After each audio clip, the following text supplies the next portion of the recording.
Psych. Wait for the sign. There we go. All right, good evening. I'd like to welcome everyone to the Thursday, June 1st, 2023 Planning Board meeting. If we could all rise for the Pledge of Allegiance. I pledge allegiance to the flag of the United States of America and to the republic for which it stands, one nation, under God, indivisible, with liberty and justice for all. So, introduction to board members. To my left, we have Paul Amatucci. We have myself, Michael LaRue. We have Phil Roy and Matt Henry. We have Irish Griffith, the Code Enforcement Officer, and Lee J. Feldman from SMPDC. First thing is a public hearing. Okay. Clark, can you hear us? Yes, I can. Okay. Thank you. All right, thank you. So first thing is a public hearing, site plan amendment, 106 Route 236, R57, 32, RCI Zone, Berwick, Iron and Metal.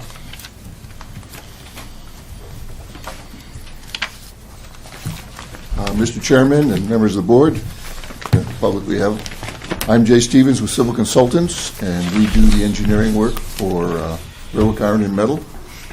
And the proposed project will be to replace the combination scale house office that they have on site for their operations. And let's see if I can at least point a little bit out on this plan.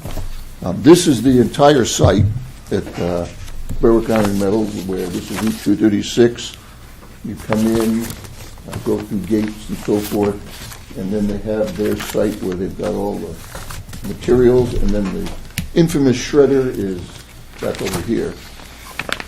But right next to the scale is a little scale house. And they've grown enough over the years, they have to keep copies of records for so many years, for so many different groups, that the office space is just not adequate right now. So what's being proposed is to take out the existing little office building and put in a slightly bigger office building. Basically the same width of the current building, sliding it back a little bit, and then extending it further so that they've tripled the size of the office. It's 24 by 24 now. It's going to be 24 by 60. So. A little over triple, and a little two-story building, and they're centering it on the scale. So it's going to move back about 5 feet. I think the front's going to be 5 feet back from where it is, but the sides are going to be exactly where the current sides are and run to the back. The area around the current scale house is almost all ledge because this whole site was ledge when they started prepping it and setting up the place years ago. So there's no change to stormwater and drainage. It's already as impervious as it can be. So the fact that it's a slightly bigger building doesn't change anything.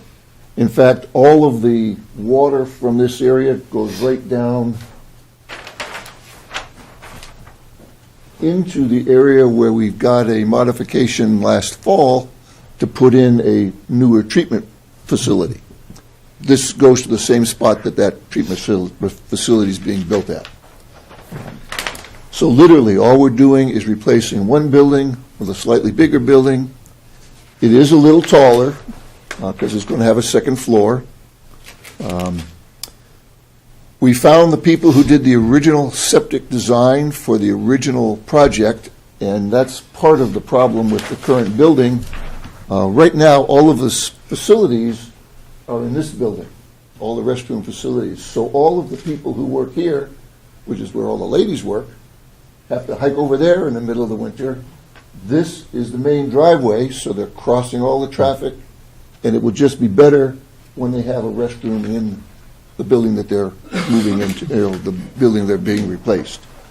So we got a hold of the original septic designer, had him reevaluate the system based on proposed loads and so forth, and according to him, under current standards, it's about twice the size it needs to be for the number of people that are working at this site. So what's going to happen is we are going to put in a little pump chamber just outside the side of the building and pump all of the effluent to the current septic system that's around the back of the existing or the original building, the building they do a lot of the maintenance stuff in. So we've cleared all that. We've got all this. This, in fact, is a copy of the new HHE 200 with all of the notations showing what we've modified, what we're proposing to do.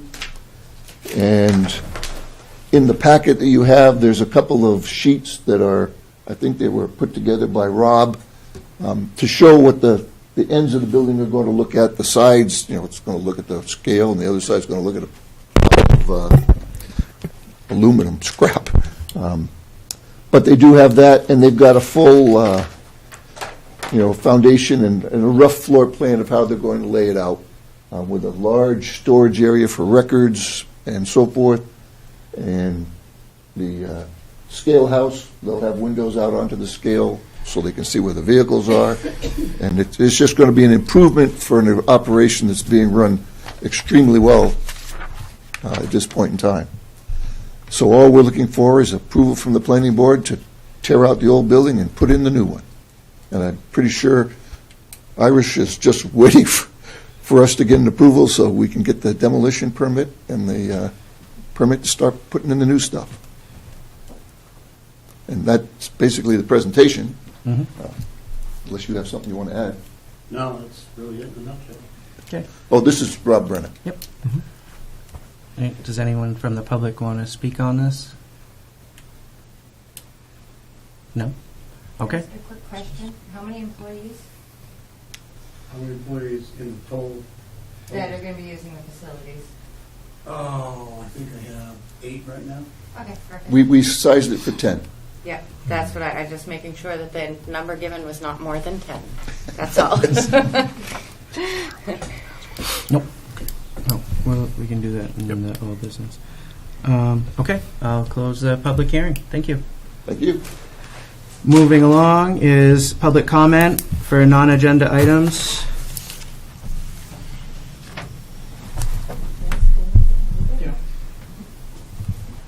We need to rename that. Hello.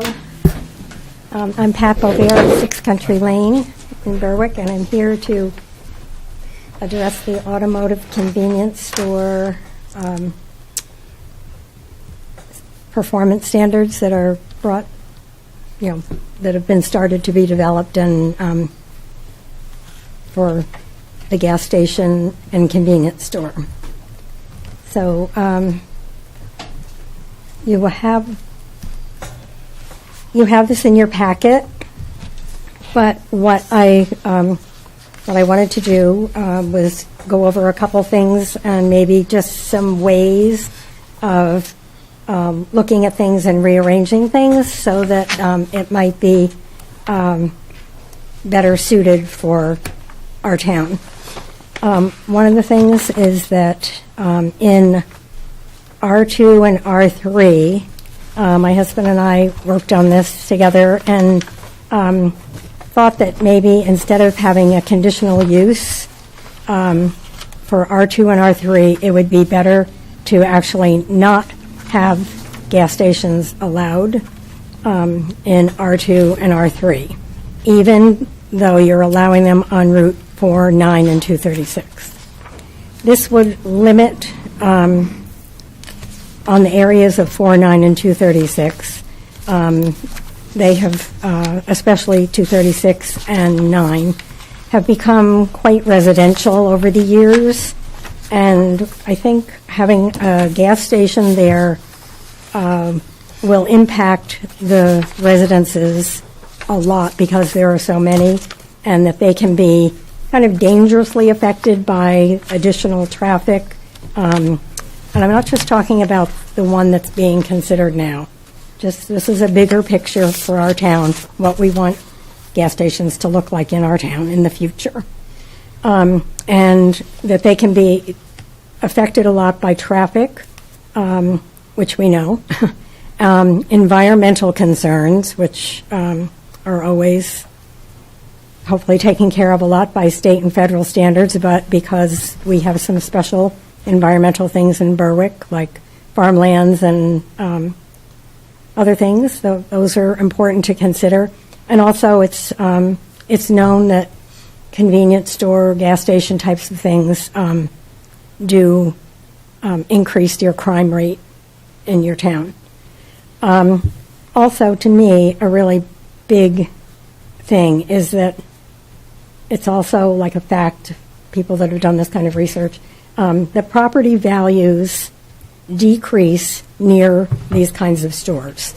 And you have a lot of really nice residential, expensive subdivisions all along these stretches, and it wouldn't be to Berwick's advantage to devalue their property values by putting a gas station there. And then the other thing was L, that pumps are to be located no closer than 100 feet to any residence. We believe that 250 feet is like an ideal amount for that. Granted, Cumberland Farms doesn't have that. They probably have 75 feet at the max. But we're talking about gas stations that we want for the future for Berwick. And I don't think anybody really wants to live 75 or 100 feet from a gas station.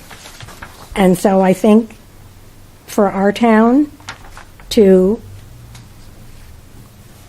have the quality of life and the look that we want, I believe that 250 feet from any residence is something much more palatable if you talk to people and whatever. I think even though that might not be the norm, we don't have to be the norm. These are going to be new things that are in town, and I think it's important that we try to keep the town the way we want it to be. So those are the two things that Paul and I came up with for those. And then I just wanted to mention that I don't know if you remember the letter that we gave you earlier about possible things for the gas stations and all of that stuff. But one of the ideas of doing this and doing this in a timely fashion was to be able to use these performance standards, even though they're not accepted by the town, but if they're in process and that kind of thing, that hopefully you could use these performance standards as the conditions for the new application that might be coming through, that might be happening before this gets voted on. So they would actually, there wouldn't be performance standards as such for something before November, let's say, if this passed, but they could still be used by the planning board as a guideline for conditions that would be appropriate. Thank you. Thank you.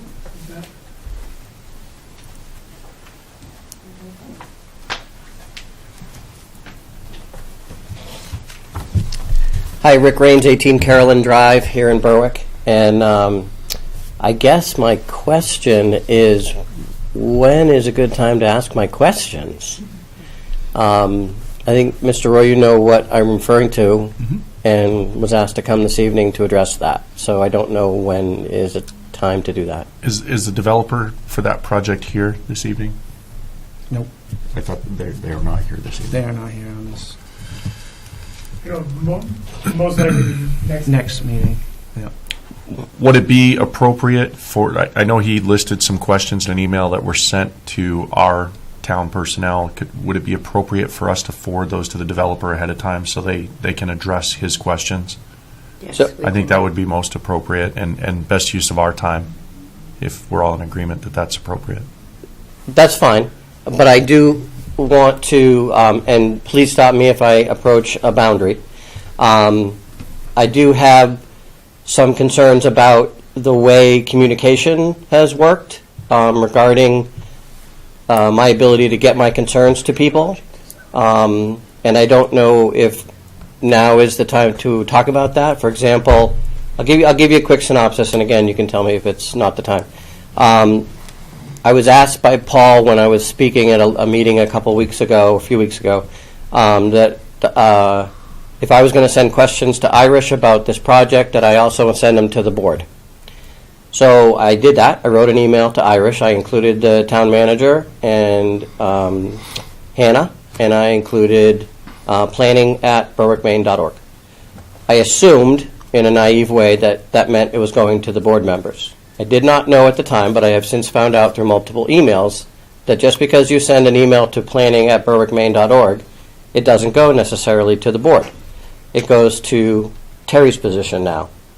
I don't know the process in which Terry decides whether or not it needs to go to the board or not. But at the beginning of my email, it did say, hello, Irish, Hannah, James, and Planning Board. So I was hoping that that introduction would then spur that it would go to the board. In addition, at that meeting that I was at, Irish did say that I can forward anything from the public onto the board members. So my question is, did you all get my email? Yes, I received it. Did you get it, Paul? You have a copy of my email? I do not have a copy of your email. But you did get it. I did get it. And then I guess my concern would be getting a response to that email. So Yep. Lee J can answer that. That's where I would say the board should not respond to any emails on any development project, Right. either as individuals or board members. It would be brought up at the meeting. Correct. Mr. Raines, I did return your call, and I'm pretty sure I emphasized to you that we can't discuss those without the developer being here. correct. And those are our ground rules. But we have had the opportunity to read and digest the information that was in your email, and when the developer is here, we will get the answers to those questions for you. Okay. And those are the rules we have to Yeah, follow no, to that's keep fine. it fair But and you did equitable for invite all me here parties. tonight telling me the developer would be here to discuss that. And I may have misspoke on that, and I own that, so I apologize. But I did ask that question, and I thought we said the developer was going to be here this evening. I think they originally, we thought they were going to be on the schedule, but the schedule is unfortunately somewhat fluid, depending on what we need, what's been received, what we're waiting for. So I And when the apologize for developers- mismanaging expectations, and I own that. But we will strive to communicate better and ensure the developer's here next time. So a forum in which questions are asked and answers are given by the developer is normally done under a public hearing for a project, correct? Yes, sir. And a public hearing is closed. And it has been asked multiple times about a public hearing being reopened. And there have been crickets when it's come to an answer for that, except to say that I got an email from Irish that said, no, I'm sorry, this is in relation to something else, so I'll skip that. But the final, when that comes up, is an opportunity for another public hearing. And I guess I just don't know how to say it other than, can the board answer me if there will be another public hearing open because of the multitude of questions, comments, concerns that are regarding this project? Is it appropriate, Lee J., for us to forward Mr. Ray's email to the developer and have him answer those questions in that forum? Is that an appropriate venue? So forwarding those questions to the developer is certainly appropriate to let him be able to digest them and come forward with answers at your meeting. I'm not sure, and I apologize because I'm pinch hitting for Hannah tonight, but I'm not sure at what stage this project is at. But if it is a subdivision and it's at preliminary, is it at preliminary or are you at final? I believe we're We heading found to it final. complete. Heading to Yeah, final. yeah. So Because we found it Yeah, we found So it if complete. you're We did heading the to final, sidewalk and the yeah, public hearing. you can hold a public hearing. Where I didn't want to go down the road, but where I was going to say is if the public hearing has been closed, if you were going to reopen a public hearing, you'd have to re-advertise. So if you're at final and you're going to hold a public hearing, that proper advertising will have occurred. So you'll be fine. And you will be able to have open dialogue with the public, with the developer, with yourselves at that time. That would be a second notice out to the developer, and is that, that we got a bill to the developer, is that appropriate to do without? So any new- not all of my questions are directly related to the developer. I have questions regarding the process of other agencies involved in that project that he may not have the answers to, but I feel need to be discussed in front of the board. which is my purpose of wanting another hearing, to be able to have that discussion. I understand it needs to be advertised, and I'm just getting the feeling that nobody wants to do that, but this is an important enough project with our concerns, I feel, that it's necessary, and new information has come up since the public hearing has been closed, that I'm asking it to be reopened. Is it going to be reopened, is my direct question to the board. Can we make a motion to reopen that and have his concerns addressed? DJ's looking. I'm just, I'm just looking to see if your ordinance suggests that at final review that a public hearing can be held. Some towns say it's optional, and other towns say you must.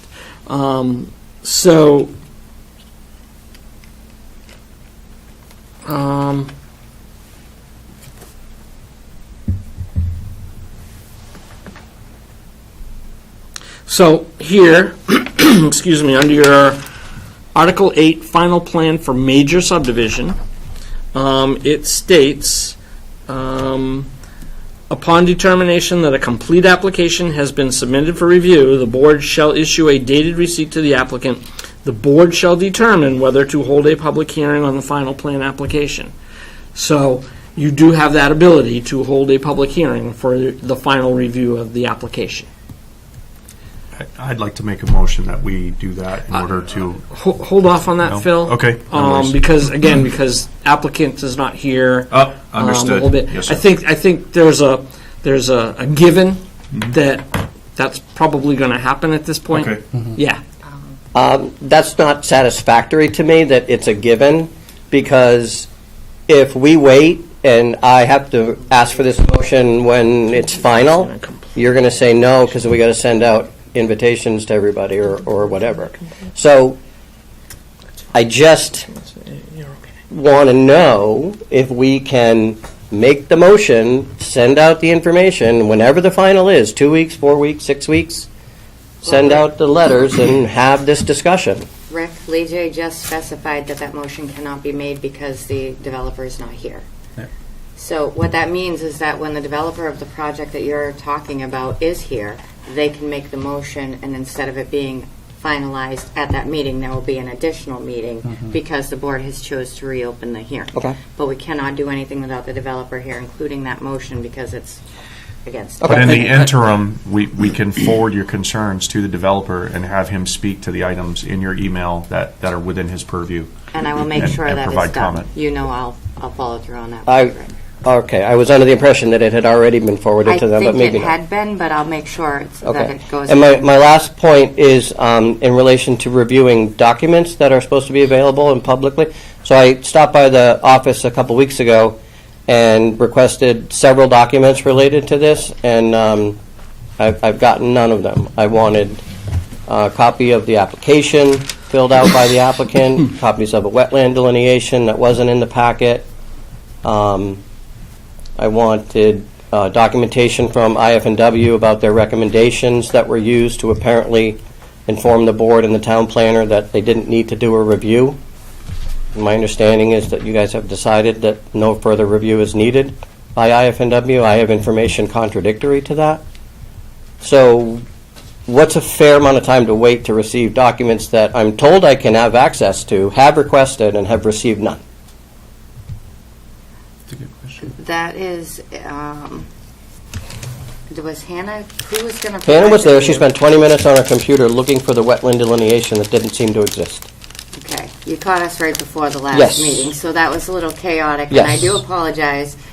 Of course, Terry had just started that week, Yes. and it may have gotten dropped through the cracks between Terry, Hannah, and I. We're kind of trying to juggle everything, Okay. but Is it I will- reasonable that we could get those deliverables to him in, say, a week's time? Is that a reasonable expectation? I would assume, yes, Okay. as long as we have them and have access to them. I don't offhand, when I read through the list, I kind of paid attention to the things that I needed to follow up on, which was more the IFW type of things, the things I actively had to pursue. So, but I will. 2 weeks? I mean, what do you No, think? I'd like to try and get them to him within a week. Okay. hopefully we'll be able to do that. I know we've got a couple of big things going on right now that might be somewhat time consuming, but I'll see what we can get for you within the week. Okay, Is digital okay? absolutely. Okay. Yep. And I understand things fall through the cracks. I understand there's a lot of projects going on. I'm Well, just a it's- crack filler. I Well, apologize. thank you for showing up and stating it. And I do apologize. Yep, We're that's trying fine. to get all of our duckies in a row, but right now they're kind of at a rave. So Yep. All right, we're no getting problem. there. We're lining them up. I'll just keep asking. Perfect. You All know right, where to thank find you. me. Thanks, guys. I got an email from Maya from you last week. That they're back today. You want? Yes. Okay. Hello, everybody. I'm Jeremy Caston. I'm at 310 Blackberry Hill Road in Berwick. I'm back also because we just, I guess yesterday, were able to look at the possible work that Irish has put in with Lee J and Hannah towards some performance standards for the convenience store and automotive gas station, whatever this is going to be. And I haven't had a lot of time to sort of look over. I looked over the that last page of the document, and then James and I spoke, and we've been talking on and off. And so if I misrepresent this, please jump in. But what we had talked about for a time was coming up with a kind of design standards for gas stations, automotive places, everything that's like, look, somewhere on the internet, I am told there are people who are very upset with anyone who comes out saying, we should try to manage this in some way and that it looks NIMBY-ish. I can understand that, but I also need to point out, as Pat did, that these efforts, spending your day at a computer, Googling stuff that you've never Googled before and trying to get your head around it is, to me, it's the opposite of that, because we're thinking about those of us who show up and want to participate in our town's democracy are trying to think about the next 25 years. It's not about one thing happening. It's about the future. And as this shapes up, as I've said before, we all want to think about the Berwick that we want to leave our children and our grandchildren. And to me, thinking about putting gas stations and car washes and convenience stores and Jiffy Lubes and whatever else is coming in that look like they belong here and can have a continuum of a sense of place. This place that I've chosen for my family, and I think a lot of us have, I think is really important. So from a bunch of different websites and some Googling and some writing on my part, I've put together these rough guidelines. I'm sure, Lee J, you've got a lot more experience than I do with this, so you'll have some additions and some thoughts. And I'm not going to stand here and read a couple pages of ideas about how landscaping should be at a gas station to be the most appropriate in Berwick. But I think it's really, when you think about it, when you think about places you've been to, you think about places where you've walked in and gone, wow, this looks good. Now, I was talking to Pat earlier, and I was talking about K-lifts. Everybody, obviously, we're not going to end up with K-lifts on 236, right?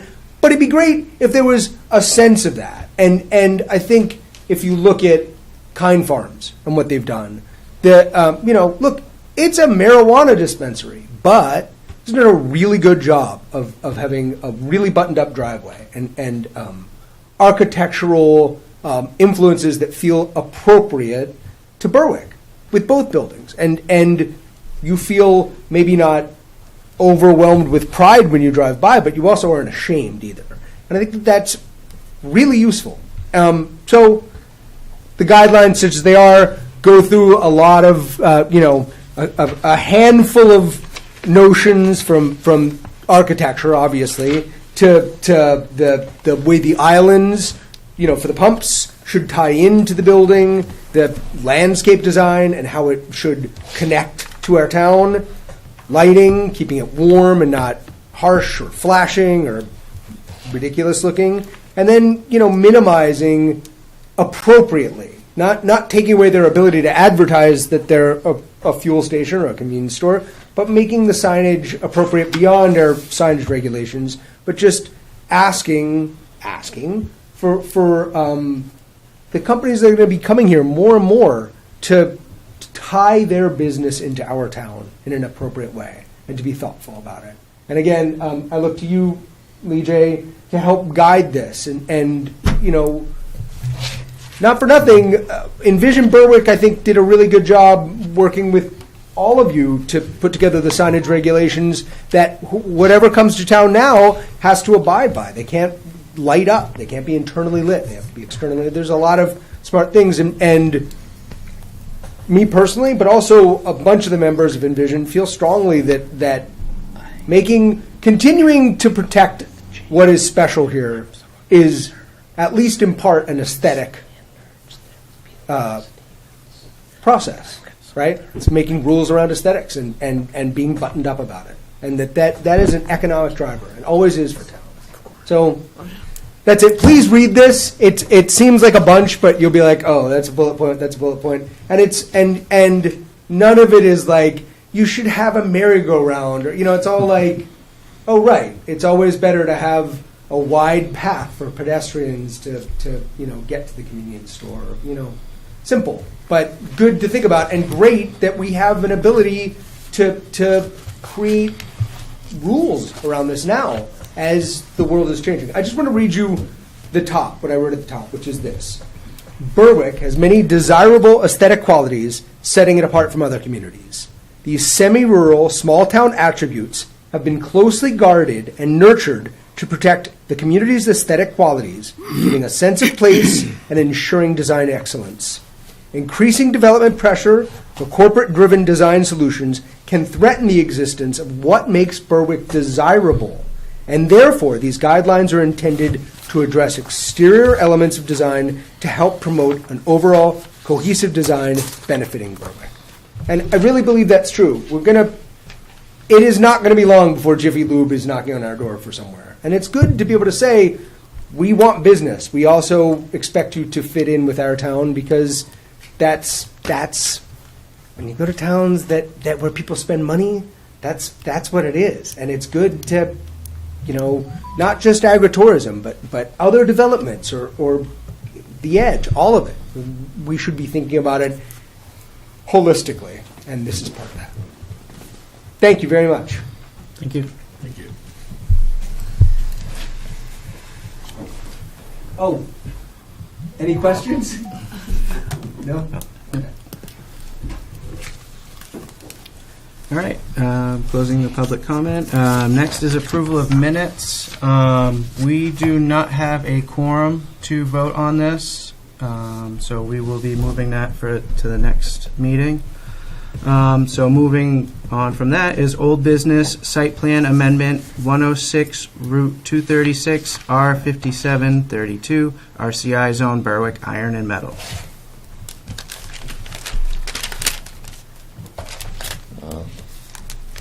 I previously, this is Jay Stevens again with Civil Consultants, representing Berwick Iron and Metal. I would repeat the same things I said for the public hearing. We basically want to tear down the existing office scale house and put in a new one that's more appropriate to the operation, make things smoother. That's all we're looking to get an approval to do. If I may, Mr. Chair. Yep. What is the age of the current septic system? Oh, I've got it in here.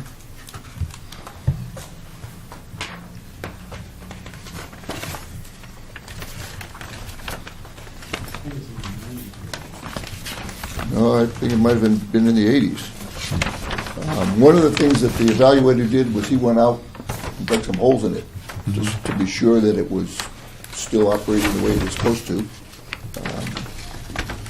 Just the only thing that it raises a red flag for me is if you had the same people who designed it and installed it evaluate it for you for a project that they're invested in, it just the optics on that are less than optimal, and I wonder if you'd be amenable to having a third party, disinterested party, evaluate the effectiveness of the septic system. And the only reason I bring that up is, as you admitted, that property sits on ledge.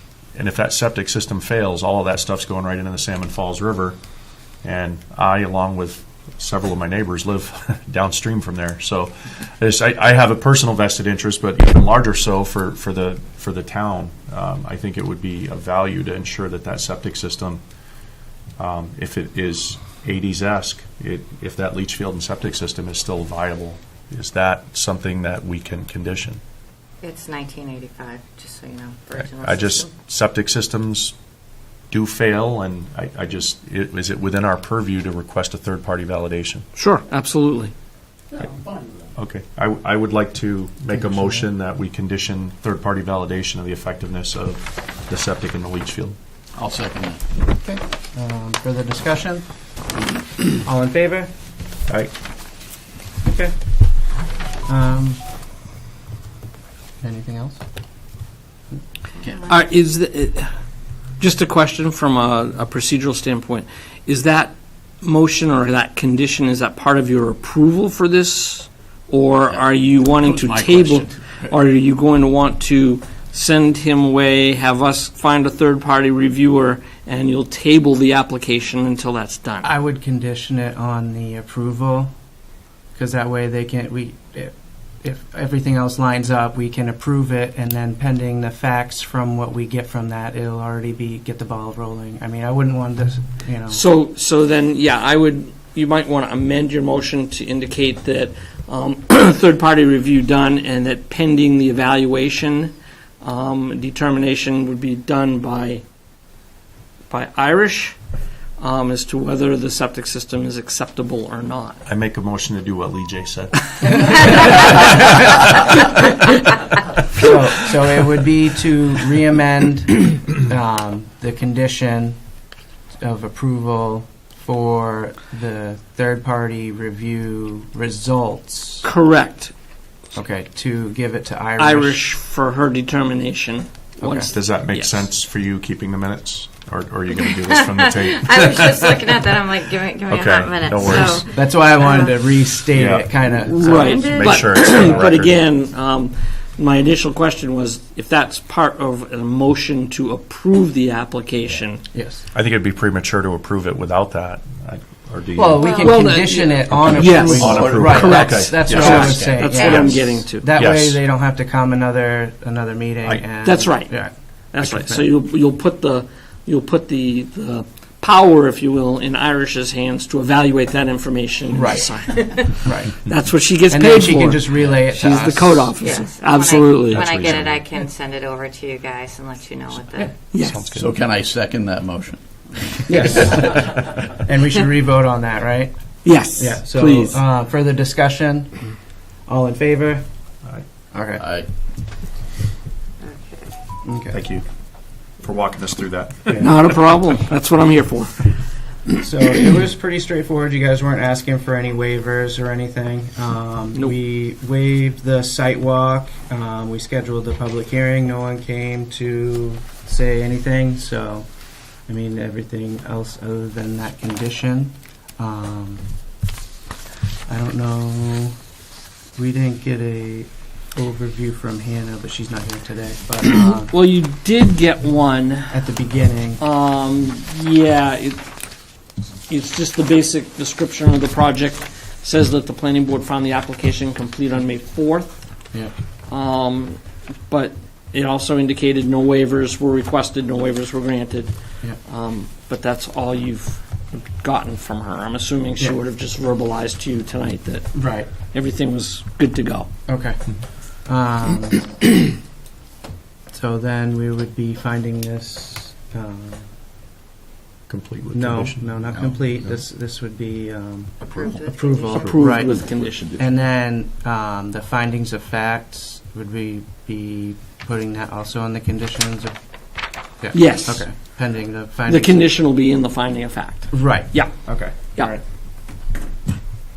So I'll make a motion that we approve this project. I'll second that. Okay. Further discussion? All in favor? Okay. Thank you for your time. Yep. Thank you, sir. That was all of you, right? Yeah. Okay. Thank you.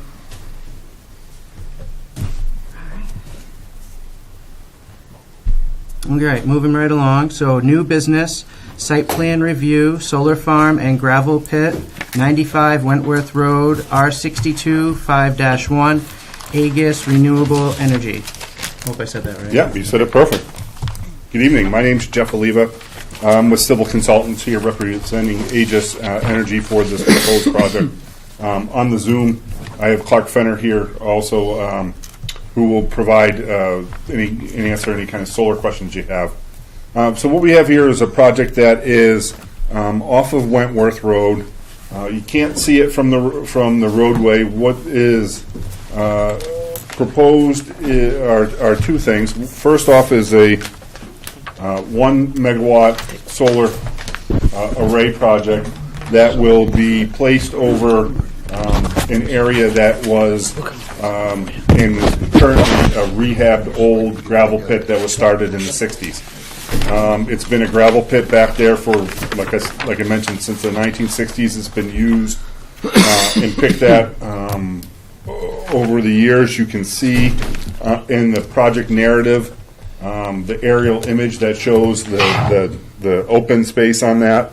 I've tried to indicate where the solar panel is going to be placed on on the parcel. Majority of the solar panel array system, which is about 5 acres, will be over the existing disturbed areas of the gravel pit, the old gravel pit that has been slightly restored. Okay. Oh, okay.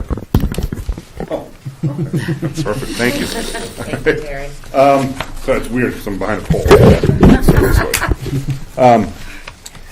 So if we look at the area, what we've done is we've done a complete boundary survey, had the new topography of the land done through aerial imagery this past fall. We've had the wetlands mapped. Our project here does not impact any wetlands that are on the property. We've situated the solar array around that area. We're going to use the existing driveway that has been used as a haul road that comes down into the gravel pit for access into here. Like most other solar arrays, it's going to eventually have a fence around it. Very little traffic in and out with the solar operations in here. And then the second part of the project here is to actually permit the gravel pit operations. We know that there's a local contractor that works in here, and what we want to do is be able to go through the process to have it in compliance with the town regulations. If we look here on the plan, where my hand is, that I'm covering the solar array. This is the area that was the old gravel pit that we're now going to work on. There's a current gravel operations in this area here with the laydown. That's going to continue to be the stockpile and open excavation. The future gravel pit operations will work their way down into this area. We've working with the DEP with their notice of intent to comply through the mine division to have that information here. We're under the limits on what that requirements are for 10 acres of open before you have to restore that. We have plans, I don't think they're in your set, but when we move forward here, we have plans that indicate what the restoration will be for those areas to meet the gravel pit operation requirements in the ordinance and the DEP regulations. Some of the town regulations are a little more strict than the DEP, so we're obviously going to follow the more restrictive regulations on this. The gravel pit's internally drained, so that's part of the kind of the notice of intent to comply, which is if you're familiar with the PVR process, you follow the rules, you get the permit. Here, we're doing the same thing, making sure that that gravel pit stays internally drained. The disturbed areas for the solar array itself will then be seeded with a conservation seed mix that doesn't need to be mowed, just kind of grows up around it. And these are solar arrays that will track and follow follow the sun as it goes across the sky in that area. I'm trying to think of anything else that's going to, you can't see it from the road. We're going to maintain the required buffers that are for the gravel pit operation.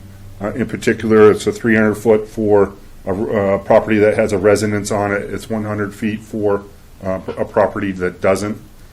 This area along North Berwick is land owned by the town of North Berwick, so that would have the 100-foot. This area on the south has a residential lot on residence on it, but it's up towards Wentworth Road. But that still maintains the 300-foot setback for the gravel operations. Pretty straightforward project as far as things go. It accomplishes a couple things. It puts a solar array over an existing gravel pit that hasn't been restored to current standards.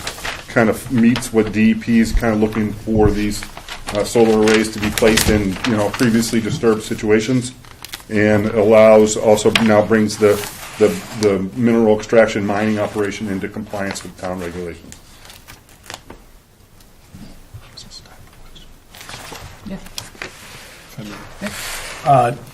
Does CMP have the capacity for the output for that facility? Yeah, so I'll let Clark correct me when I'm wrong, because I'll be wrong, because he knows it. But when we started this was going to be a larger system, a larger solar array. We've narrowed it down to the 1 megawatt situation because the CMP does have the capacity in here. This has been part of a cluster study in the region to see where it can go, and this project can be, as I understand it, can be fast-tracked to be able to get into the grid without a long delay with that CMP review.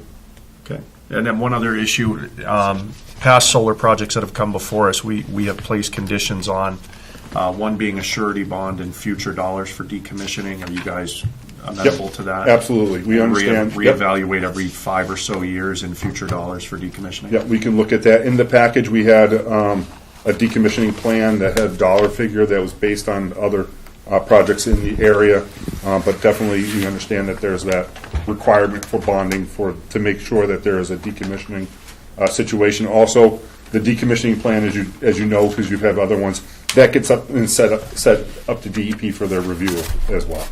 Okay. And have you guys decommissioned any solar fields previously, your company? Civil consultants, no. I'll go to Clark. Actually, we have not. Aegis and has never needed to, or they haven't reached the age yet where they need decommissioning. Right, and that's the concern for the townspeople, and I think it's something that we just need to be aware of. The fact that nobody's done this in our town as far as decommissioning one, and that's why the surety bond and whatnot. But it is a cause for concern for our community. Yeah, and I think that all makes perfect sense because we've got dollar figures that are here based on what we think it's going to be. 20 years down the road when that expires, what happens and how is that going to transition? Is it truly going to be decommissioned, or is it just going to be renovated and keep on going? We don't know. I don't think there's a lot of experience in it because this is maybe a 10-year. We're into this 10 years now, and we're not still another 10 plus years away from decommissioning previously approved plans. And the fear is, if your company goes belly up, the landowner doesn't have the means to decommission that. How many people in the town are on well water? You got lead, cadmium, and all kinds of other stuff in those solar panels. So that's why that bond is critical to be able to have that. Yep, and I think that's understood. Yeah, for sure. And this is leased land? Yeah, this will be a leased land from the property owner for that area, and the leased land is pretty much bounded by the fence line that they have here. There'll be a little bit of a parking area, and then the transmission line that goes out to Wentworth Road. Will any of the solar arrays be visible by an abutter? I don't think so, no. I think once we go out, I'm sure the board will want a site walk for this. I think you're going to see that you're not going to see it based on where this location is. And then when we get on the site, I'll be able to talk to the board and to the public that shows up, and we'll talk relative elevations on how this sits there. You talked about the access road. Is that the access road off Wentworth? That is correct, yeah. There's an existing road. This property has a right-of-way that crosses the abutting property to the south. And I'm going to flip this page. So if you look at the plan, drag this over here. So our property is here on this. Wentworth Road is on the left-hand side of the page. And then there's the farmhouse here, and then the access comes through a right-of-way on the property down and crosses into this property. Is that also where there's 4 or 5 new lots being sold? No, that is further that to the north. Further out on that's right. Wentworth, Yeah. okay. No, this will stays pretty wooded.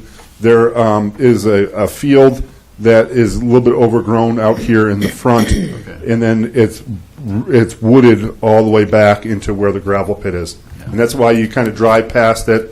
The access is almost looks like the driveway to this house, and if you're not paying attention to it, you just drive right past it.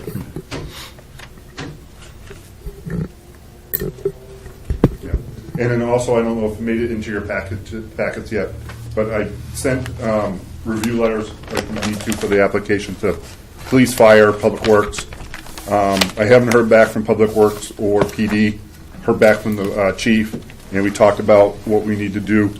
He wanted to just make sure that the roadway has a certain width. It's already there for gravel, and it's maintained, and that we're going to put an ox box on the gate so that if he does need to get into the fenced area, he's got a key to it. So I just want to reiterate, you've talked to CMP about having the adequate supply station for them? Yep. Because with a previous solar that we went through, they basically said that was it. They were at capacity at that time. Yeah, so I'll let Clark kind of fill in on this, but as I understand that this study is almost finished, and that this, based on this size, that there is the capacity. All right.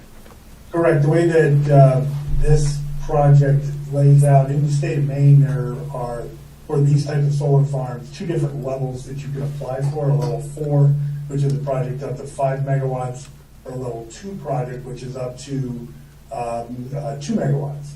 We initially had applied for a level 2, and we were accepted at level 2 at 2 megawatts. However, the rules have changed over time, and what they stated was that, okay, even though you've been accepted at level 2, you are subject to the next cluster study. That is unknown when that's going to happen. So we resized the project from 2 megawatts down to 0.999 megawatts, which falls below the threshold where a cluster study is required. And so therefore, at level, it will still be a level 2 project at just below a megawatt, and therefore it's not subject to the what's called an I-39 approval with ISO New England. It's not subject to that, and therefore, with your approval, we're prepared to move the project into construction. And how many arrays will be out there? Arrays or panels? You're saying? Panels, yes. The panel size, they're 540 watts, and you're roughly 1,000 kilowatts, so we can do the math and figure out exactly how many panels it is. I don't have the drawing in front of me. Okay. Yeah, I'm not sure exactly how many. Well, what area then in acreage okay. is Yep. going to be occupied? Yep, so if we look at this plan here on sheet L1, this area here is the area of array, and it's roughly around 5 acres. Okay. Yeah. A little bit over 5 acres. The application states 5.85. Yeah, that Does that sounds seem about right? Yep. Yeah, I think that's to the outside edge of the fence line. Yeah. So that's, Okay.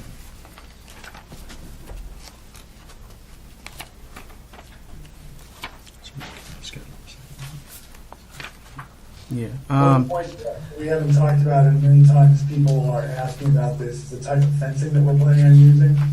And we used a wildlife-friendly agricultural fence called, it's a 6-inch knot wire fence. It's an 8-foot fence with wooden posts, so it pretty much blends into the rural nature and the wooded nature of the area. The 6-inch openings allow for small animals to proceed through the site with that unimpeded, and generally along the bottom line of the fence will open that up to some 12 by 12 areas, so a little bit larger animals can go through it also. The things that we want to keep out, we want to keep out the deer, and we want to keep out the bears, and that it's very effective at doing that. Yeah, the other thing that we haven't talked about is the mineral extraction. So you're saying that there's currently mineral extraction going on there, but it's planning to be expanded. That's correct, yeah. So are there, what type of truck traffic is going back and forth, and how much more traffic is going to be in that area as a result of this? So right now, there's one contractor that is going in there, and he is a local contractor, and he goes in when he needs material, and it's very random. It's not a set schedule. It's not like just trucks going in and out. The idea is that he's going to... It's not like coming in and out of Pike Industries. No, absolutely not. No, I think he comes in there, grabs the material he needs for a project, and then heads out, or goes in there and stockpiles and works for a couple days, and gets it ready for when he's going to need it for another project. It's not a big operation like a Pike or anything like that in here. And the thought process here with this is that we know that this has been a long-term gravel pit for many, many years without any kind of permitting. You know, it was a gravel pit before permits were required. Now it makes sense to bring it into compliance because it's part of it now. It's a bigger project. We've got the solar aspect that's going to go on. There's going to be earthwork that's going to be involved with taking down some of the, grading and excavating materials for that. We know that the homeowner wants to continue to be able to have that contractor do that work. Now let's bring it into compliance with the DEP regulations and the town regulations. So it's a fact of, okay, we're doing one, number 2 follows right behind it, and number 2 being, let's get the conditional use approval for the gravel pit. And the exit point would be on Wentworth Road? That's right, still the same. Yep. Same place? Same location, yep. Okay. And roughly, and I would say it's going to be based on the same contractor operation, same traffic that comes in and out of there currently. And I don't think there's been any complaints from... Which was my next question. Yeah, from that. So I haven't heard anything from the PD, the chief. I'll reach out to him again. Okay. But I remember before asking Code and the previous planner if there were any complaints, and he didn't know of any. The gravel road is owned and maintained by the landowner? Yes, it is. Okay. Yeah. All right. Private road. It's a private right of way. I don't think it's a private road per se, but it's just been a maintained gravel area just because of the access into that gravel pit. Had to be something a little more substantial than a residential because I've got heavy trucks coming in. Yeah. Use of that road doesn't affect any other abutters, only the landowner? That's correct, yeah. And other than the butter, the landowner that it comes off of. Okay. They have access to it, and they've got, I think, some agricultural in the back. And they've had their portion of the property logged too. So.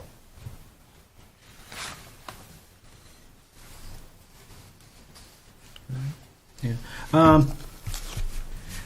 I still just want to kind of talk about the power. Like, is there any way that we get a letter from like CMP saying that they can take this? We can work with Aegis and be able to get that. Yep. That way, I just want to make sure because the last one they basically told us that the substation will have to be redone. But if it fits within that, then that's great. Well, another one that I used to be on my planning board in North Berwick, and there was a big solar approval up on Route 4. Yeah. And they were quoted from CMP one price. All the work was done, and they were sent a bill that was 5 times what the price was, and it was a big surprise. Right. So it's one of those things that there. But as Clark mentioned, what we're done is, squeezing down this to getting to just under 1 megawatt, kind of puts it into that, and we can work off of that. So that's why, one of the reasons why it went to the smaller, so that we could get the construction going. Okay. Otherwise, it was that waiting game to say, oh, yeah, okay, here's what it is, and Right. you can't do this until we bring new Right. lines or whatever it's going to be in. So is it the company's vision that if CMP increases capacity, are you guys looking to increase the size of that solar field at some point? I don't know the answer to that, but I'm going to tell you it would take a lot more work than just adding solar panels, because we've changed grading, we've modified things quite a bit from the initial concept to this. So it would take a lot of site work effort that may not be proved to be economical for them. Yeah, just as an aside on this, I know the solar field that's off Route 4 in North Berwick, and I don't think we would have ever approved that. It's so visible from Route 4, and the visibility off a main road in Berwick. We have been adverse to let that happen. Yeah. So screening is really important to us. Yeah, I don't think the screening has taken in that, because that was one of our main concerns as the board as that screening along Route 4, and it's pretty thin right now. But there was a lot that they need to do to plant that to make sure that gets screened. And part of the requirement here is in the Berwick ordinance regulations is that if you're it's more for the gravel pit, but if the gravel pit abuts a residential lot that has a residence on it currently, then the setback is 300 feet of uncut, no disturbance. So we've got that, plus around here you can kind of see where we're at. What would the hours of operations be for the mineral extracting? I want to double check with the contractor for that, and I can make sure that that's on the plan. Yeah. I've got it on. Because if we're going to Yeah. move forwards and update it, it Yeah. should be within regular times and hours. Yeah, and so this plan is the one that we've been working on. I don't think it's not in your packet, but it has all of the requirements for operations, restoration plan, all of those indicators, and it does have hours of operation. I just have them like X'd out until I figure out what it is. But I believe it's standard hours Monday through Friday, Saturday. Yeah. I think I had Saturday morning hours, and I think Sunday closed, but I want to double check that. Yeah. I just want to make sure that they're not going to be doing it at 10 o'clock at night. Exactly. Yeah. Yep. For sure. I mean, Yep. especially 5 a.m. Right. Yeah. Right. Yeah. I mean, Exactly. Yeah. that stuff makes a lot of noise. Even at 300 feet away, you're Yeah. still going to Yeah. hear it / feel it. I Yeah. mean, that's. Jeff, Yeah. did you say that the current mining operation is operating without any DEP or MSHA? It's under the size currently for a DEP permit. Okay, so you're looking to expand it to a I size think, that requires it? we're going to expand it eventually to that area. That's why I'm going to that's why we're doing the notice of intent to comply, just to be able to have that. Sorry, I was reading the decommissioning plan. Yeah, when you sure, were no problem. talking about So that. yeah. So currently there's like 2.5 acres of open. Okay. You don't need to do a notice of intent to comply until you get close to 10 acres. I didn't realize it was Yeah. only 2.5. So if we look at where we're at, we're okay with that. But it's more of just, okay, now we've got this land, let's bring it into compliance so that there's a program. Right. All right. And then your waivers, you have, one waiver? I think it's a landscaping waiver. Yeah. And we felt that the justification for that was the idea is that we're maintaining buffers around the perimeter for setbacks for what we have, and there's really not much to landscape to hide around here, and you can't see it from the road pretty much. Jay, do you have anything to add on that? So I do. Thank you, Mr. Chairman. Go ahead. yeah, I just wanted to say, so you'll point that out to us at the sidewalk. Yeah. Okay. Absolutely. And Yeah. the area that needs to have the waiver. Yeah. Okay. I think it's just a general situation where the site plan regulations talk about landscaping now. And for this type of use, it's where we're maintaining buffers and we're retaining that. We can talk about it, we can take a look at it, we can try to look around and see who it may impact, and then get a feel of where we're at. Jeff, EJ. is there, with the gravel operation, the extraction operation, is there going to be any kind of a washdown area located in the bottom of the pit? No, Okay. no, there's not, there, right now, there's no washing, they haven't done kind of any processing like that, no. Okay. Yeah. So speaking of processing, just to confirm, no crushing? There may be crushing on there, and we're amenable to limits on that and when that may be. Okay. Hours of operation. And the last question is I know you're going to cringe at this one, Jeff. No. We've been around on, Yeah. on a couple other projects on this, Yeah. but you've got some wetlands in there. You've got something noted as a pond in there. Have you done a vernal pool analysis? We have not done a vernal pool analysis. The pond that was there is man-made. That was near that's on that, and that's clearly because they excavated too close to the groundwater over the years. There was indication of some potential vernal pools when the wetlands were, because the wetlands were done in the fall, and that was down more towards the southeastern portion of the property, near that property line. Okay. And we're not looking at working on there. And then the other potential was up towards the northeastern part of the tip of the property, up towards here, was Yep. there might have been potential, and we're not near that. Okay. And again, we're not proposing any wetland impacts with this project. Okay. And finally, you kind of touched on it with the pond. They went too close to groundwater. Is the extraction operation going to maintain a minimum 5-foot separation? That's correct, yes. So Okay. on our plan, what we have on our gravel pit plan, when you see it, is that we've got the grades, we've got indications where monitoring wells are going to be installed. Okay. Because currently there's no monitoring wells out on the property. So in the notice of intent to comply, which is the easiest part for the DEP permit for mining, if you maintain a 5-foot separation, everything from the groundwater, so you don't high groundwater, you're good. You don't have to do anything else. You could apply for a waiver that allows you to excavate into that area. They grant those waivers on most cases if you're internally drained, which we are here. Your ordinance allows for lagooning in gravel pits too. Yep. But as of right now, the idea is no. Unless the materials warrant that we get closer, then we may come back and seek a variance for that. But right now, it's a variance from the DEP, not from the town, to look at that. But presently, our intent is to add the monitoring wells so we know where we're at and excavate only down to that low level.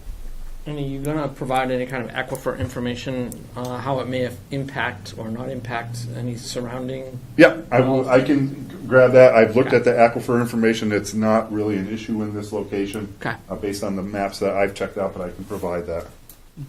Okay. I think I have one other question to ask. I think this is the first time that we've seen a solar grouping where there's another business being operated from it. So is this a condition of the lease that you do that? Or are you in two different businesses here? Two different businesses. Yeah, two totally different businesses. Okay. So there'll be the lease area for the solar that will be organized by Aegis Energy, who is the applicant here. Okay. And the property owner, Aegis is the applicant for the solar. And then the property owner, the Canaries, will be the owner of the mineral extraction portion of it. I see. Yeah. So they're not joined. They're only joined in this application process. Business-wise, they're two separate entities. So once the solar array's up and running, it's basically a locked door, and they'll have a maintenance person check on it. If they get a trouble warning for an array, they'll come take a look at it. Otherwise, they're here every couple weeks just to walk around, make sure everything's good. Right, which is typical with yeah. solar. Yeah. So this is Solar Plus. And so I'm wondering how we manage that as a town, because here we are talking about approving the solar project and also approving a graveling operation. So you're looking at me, Paul, so I Yeah, guess, that's a question coming my way. Yeah. So I think that the town's responsibility certainly is in reviewing both applications as they relate to the gravel extraction operation as you would for any gravel extraction operation, and the solar operation as you would for any solar operation.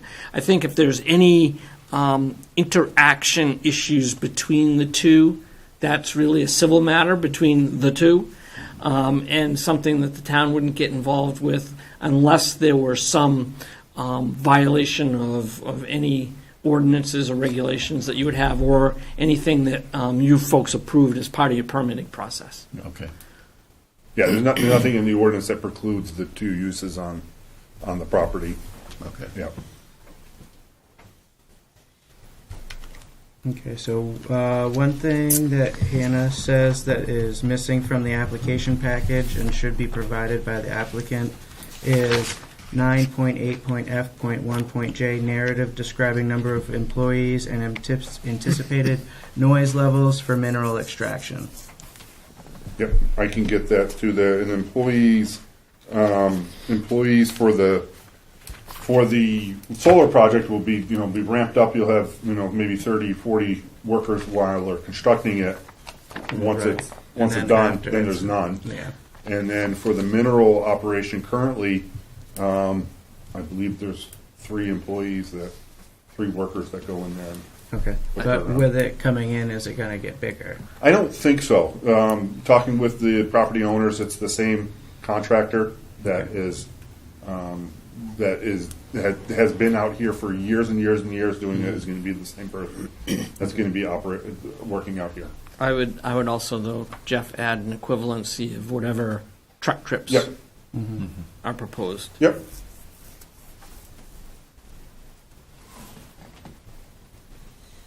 Okay. So for the waivers, Lee J, can we hold off on that until we do the site walk? Because usually we'd be voting on the waivers for the completeness. Yeah, I mean, I think that's a great question. Excuse me. I think if I looked at Hannah's memo correctly, she was suggesting that you could find the application complete. The issue is if I would only find the application complete if you were going to grant the waivers. Because if you're not going to grant the waivers, or you need more time to think about it, then you can't decide whether the application is complete or not, because you may or may not need that information. It's kind of a Right. catch-22. So I think could we without hold doing- the site walk and then find it complete? 'Cause I You think you seeing it can. would There's probably- nothing that says you can't. Okay. What do you want to call it? It's an animal of habit, and so I always look to say, find the application complete, set the date for the public hearing and a site walk. But you Right. don't have to do it in that order. Okay. If you feel you need the site walk now, and then you'll make a determination after Yeah. that it's complete, Yeah. and you'll set the date for the public hearing, you can do that. Okay.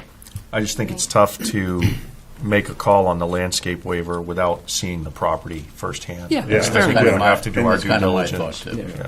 Kind of hope to and keep the process moving forward so that, Yeah. That's fair enough. So, yeah. How is our schedule for the site walks? Can we hold up 1/2 a second? Okay.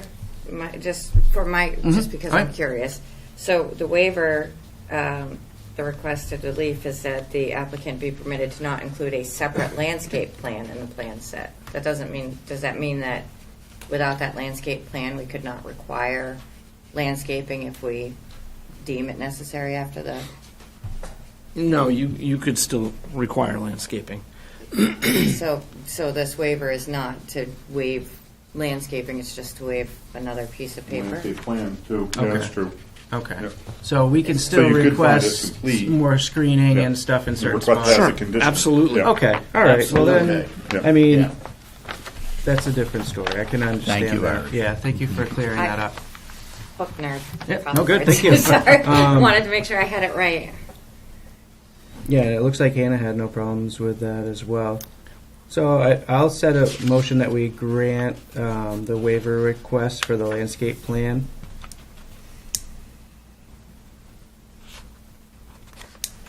I'll second. Okay. Further discussion? All in favor? Okay. So next is to find the application complete. Correct.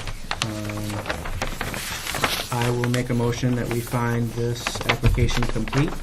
Second? Okay, further discussion? All in favor? Aye. All right. Now, scheduling the site walk and public hearing.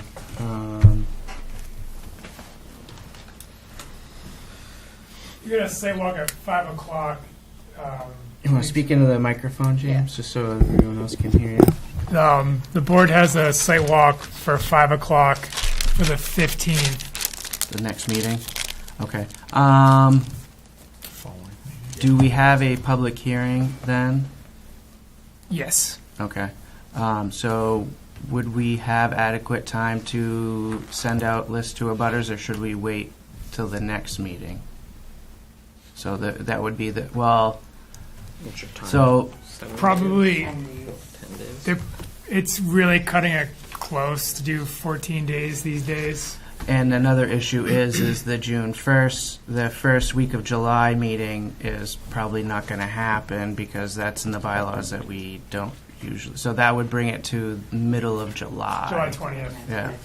For a site walk, can we do the site walk beforehand? So if there's any issues, I can update plans before the public hearing? And then do the public hearing later on I mean, in at July? that point, we would have to schedule either a Saturday site walk or possibly trying to do two at once. Or you could just schedule it on off Thursday. Like you could schedule it on The 22nd, 20 29th. 29th. It's a 29th of 5th Friday, so So even though there's not a planning board meeting, we could do the sidewalk. Right, Yes. right. You can do That sidewalk is any day of correct. the week. Yeah. We just, Fair. I'm good we with just that. want to make sure that the planning board can attend. Yeah. Um, I prefer Thursdays. Okay. So Same. what day was it, the You 29th? want to do the 29th, which would be the 2 weeks after the Thursday that we would be having the meeting, the previous meeting. Okay. Keep it on a 2 week. All right, does that sound good for everyone? I think that's reasonable. What was that date again? It's going to be June 29th. 29. And 5 p.m. That would be at 5 p.m. Yes. Okay. We'll just have to send out a reminder a couple days before, just so everyone is on board with that. But yeah, okay. And the public hearing would be after that, so that would probably be the July 20th. Yep. I'm not entirely sure what's on the schedule for that, but I don't think we're booked that heavy that far out Yeah. so far. If anything, there might be one. So if this is the second one, that should be okay. Yeah. Yeah. So I'll put it down on here for the 20th. If there's any issues, we'll get in touch with the applicants and the board and let you guys know. But- 20th now. Yep. So site walk, June 29th, public hearing July 20th. 20th. What would you guys like laid out for that meeting? Maybe the perimeter of the solar array. Kind of, Yeah, some we'll perimeter get the stuff. perimeter of that. Yeah, it's Yeah. pretty big, Yeah. but it's pretty self-explanatory. Once you get in there, we can Okay. see where it goes. Yep. And then just kind of like pin out around the mineral extraction too, just to kind of see the scale of Yep. what you guys plan. Yeah, and I think, and that one's real easy to see because it's kind of right in where it is, and then we can branch out from that. Perfect. Yep. Awesome. Thank you. Thank you. All right. Moving along, in new business is land use ordinance amendments.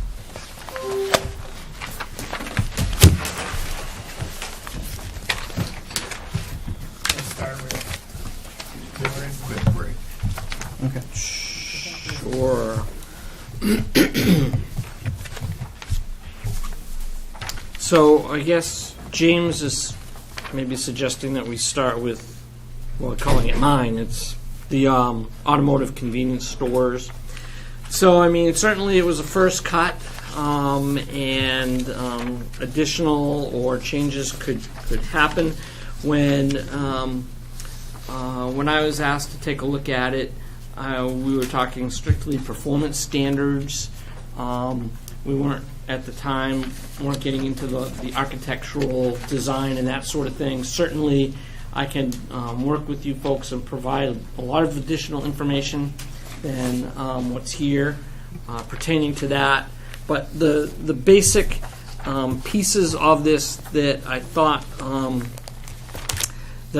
we ought to at least start looking at, excuse me, was changing the definition, because you have a definition of, I believe it's a gas station in your ordinance, and it really talked about including repair facilities, and that's not what you see today.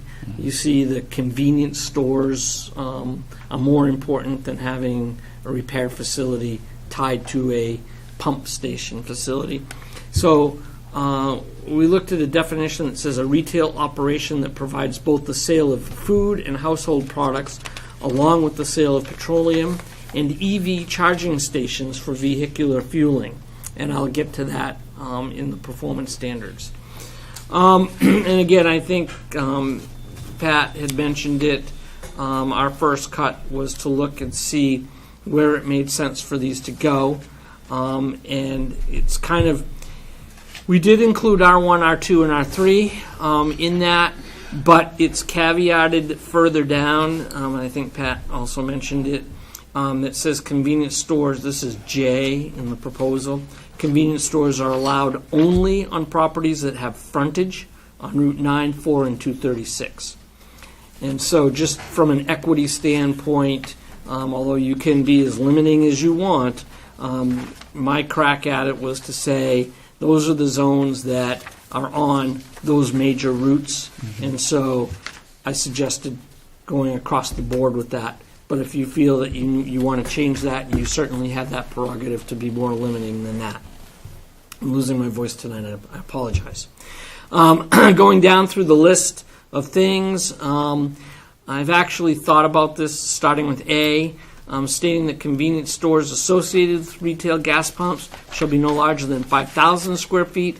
5,000 square feet is actually fairly good size. Oh, yeah. And my thought was possibly even looking at dropping that to 3,500. So I think that's something to toy with. But again, 5,000 was just a grasp at saying, well, they're certainly not any bigger than 5,000 square feet. But even dropping it to somewhere around 3,500 makes a lot of sense.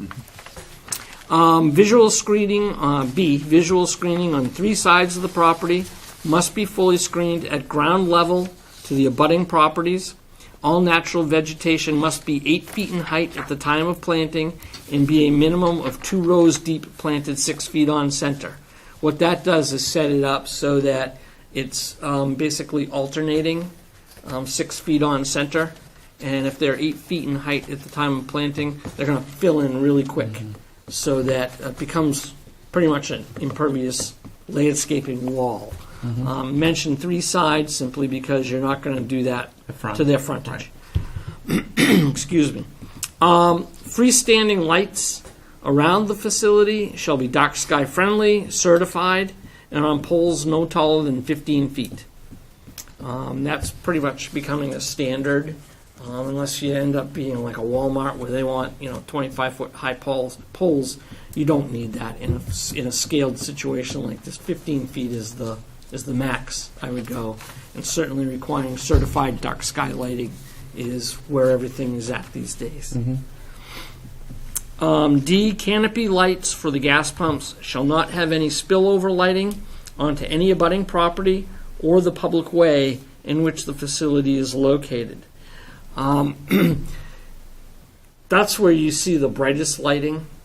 But what I've also seen, and the first time I saw it was I had left very early in the morning from a conference that I was at up in the Rockland area, and there was a gas station where the pumps were available 24/7, but the store was not operating. And what they did was they shut down half their lights I think the town probably required that. So because they put the brightest bulbs they can in there, and it's certainly a security issue, but they shut half of those things down during the night so that they're not bright. I didn't get to that extent here. You can get to that extent requiring them to do that, but did indicate that they can't have any spillover. So they would be providing a lighting plan for you to show that they have zero impact at the property line. Automotive convenience stores shall not be affiliated with automotive repair facilities. I thought it was important just to reiterate that. F, automotive convenience stores shall not be located any closer than 1,000 feet from any other automotive convenience stores. You don't want abutting convenience stores competing with each other. Trying to keep some simulation of distance from each other makes a lot of sense. And 1,000 feet is a lot, but it's also not a lot.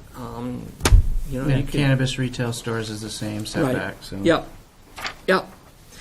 G, all underground tanks, and this is just reiterating the law anyway, but all underground tanks must be double wall or safer design as defined by the Maine Department of Environmental Protection. That's so that if the inner wall leaks or breaks, there's an outer wall that is going to protect it till they can replace those tanks. H, automotive convenience stores shall not provide any more parking spaces than required under Article 7, Section 7.8 of the parking standards portion of the ordinance, as found in the retail and service parking standards.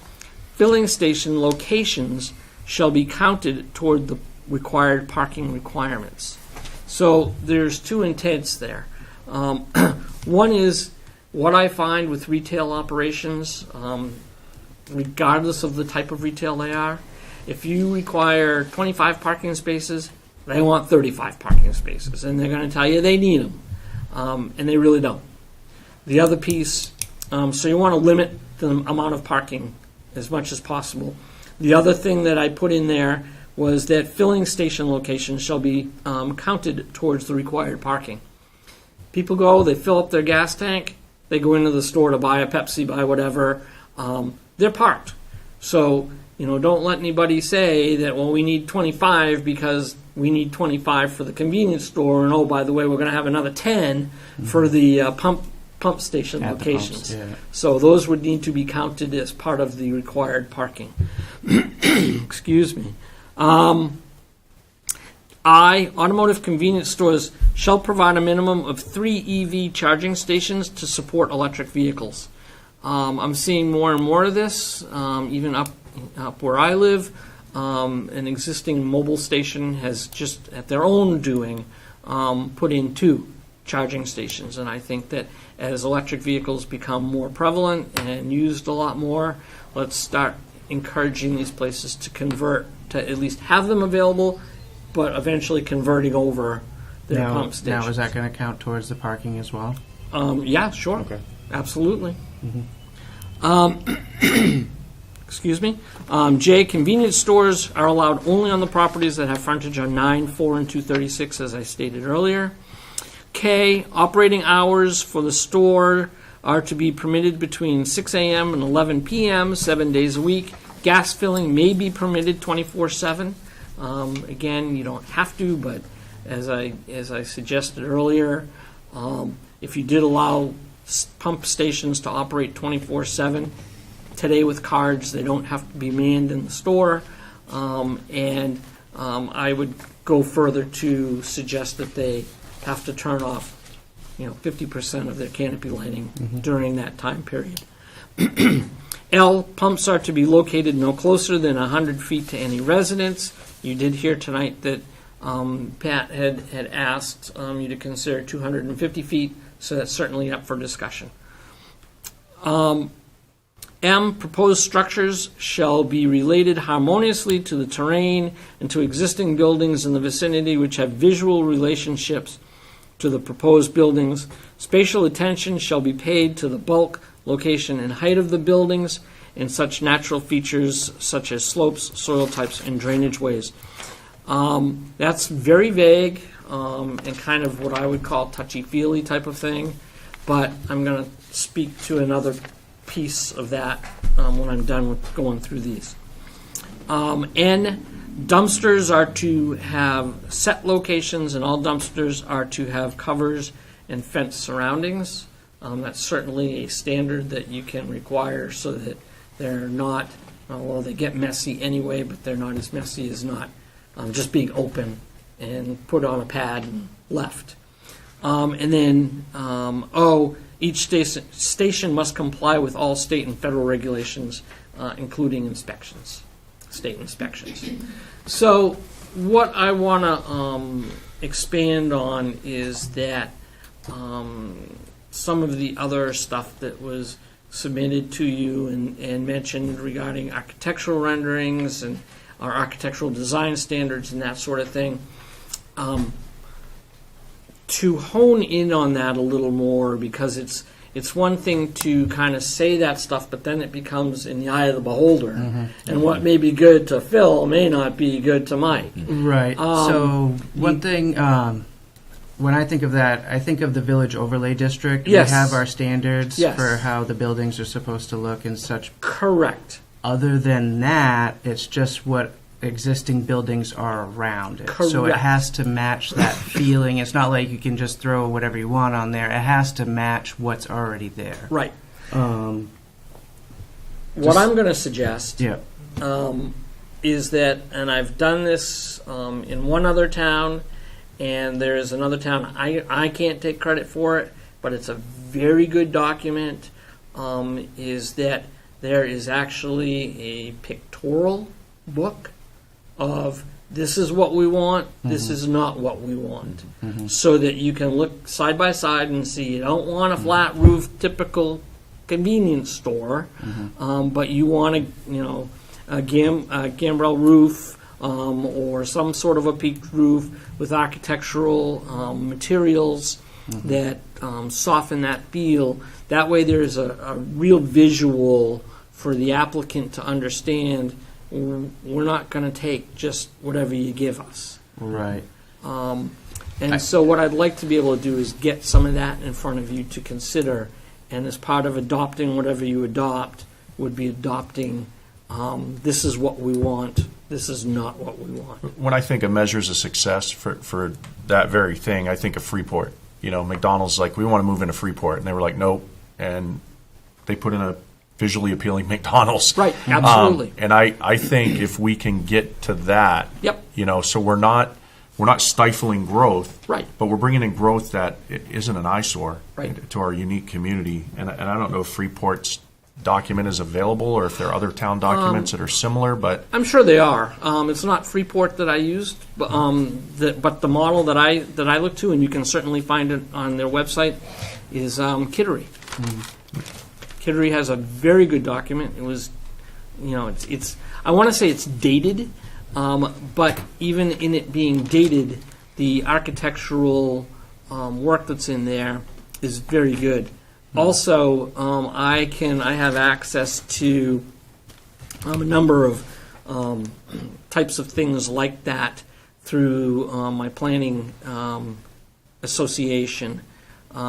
There's a website that I have access to that has pictures from all over New England of various retail complexes and gas stations and whatnot, and I can pull some of that out for you as well. And my suggestion is whatever we end up coming up with, saying we need to do this, would be to incorporate that visual into the regulation. Okay. What about just saying that it would have to fit that area? That's really pretty. loose. It's really loose. Yeah. It is loose, but at the same time, it's still welcoming to other people that want to come in. I get that. I don't want to be too strict that we Yep. don't allow anyone, unless they want to spend $10 million to build this project. Right. You know, and it's and just, I understand that, accept that, yeah. without. I'm just trying to find the happy medium. Yep. Like, I understand, no, we don't want, it to look like Sure. a gas station. We I- want it to look like it fits in, I think with when you Kind see the Farms. pictures. When we did with Kind Farms, we Yep. set that so it Oh, yeah. made it look like that. Right. So just them coming into us and we see it, and then we're kind of like I kind of like the medium of what's good and what's not good. Yeah, I mean, And then we can use the public to kind of weigh out what they don't like and what they do like. right, except that when you put soft language like that in an ordinance, gray area. it's very gray. When I talk performance standards, Yeah. a lot of the performance standards have some sort of number associated with it. Not Okay. all, but Yeah. most, so that it's a standard. Right. When we're talking architectural, incorporating pictures, you may not want them to build that building, Right. but that's the look and feel we Yeah. want. And then, is there any other types of businesses that we are going to set these standards for these roads? That's Because if this is the that's- only one, this is another concern that's springing up. Sure. Is we're just selecting this one, and it's not the rules for everyone else. That's your I mean, call. with and cannabis, it's Yep. been like that, and it's that's it's your just- call as a yeah. board, and you can incorporate design standards to be town-wide. right. We can maneuver that in to say, excuse me, any commercial development that occurs on these corridors has to have a look and feel like, whatever the document ends up being, as a design guideline. Okay. Yep. Yeah, one of the things that, I understand where you're going about being, business friendly, but we know what we mean by business friendly, but we're not always going to be on this board. Right. So if we don't put some little Clear more meat on the definitions. bone Yeah. on those guidelines, I think a follow-up group will not know what our intention was. So that's all I'm concerned about.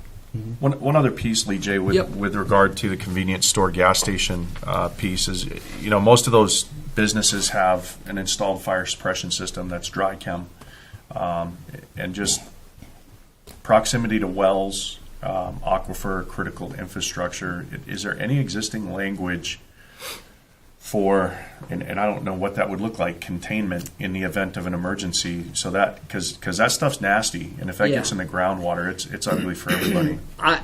I've never experienced that. I've only experienced on the other end, being that if there were a spill, you want them to be able to provide 150% of a certain amount of gallonage. And when you go into gas stations and you see those grooved areas around, that's a containment area, believe it or not, Okay.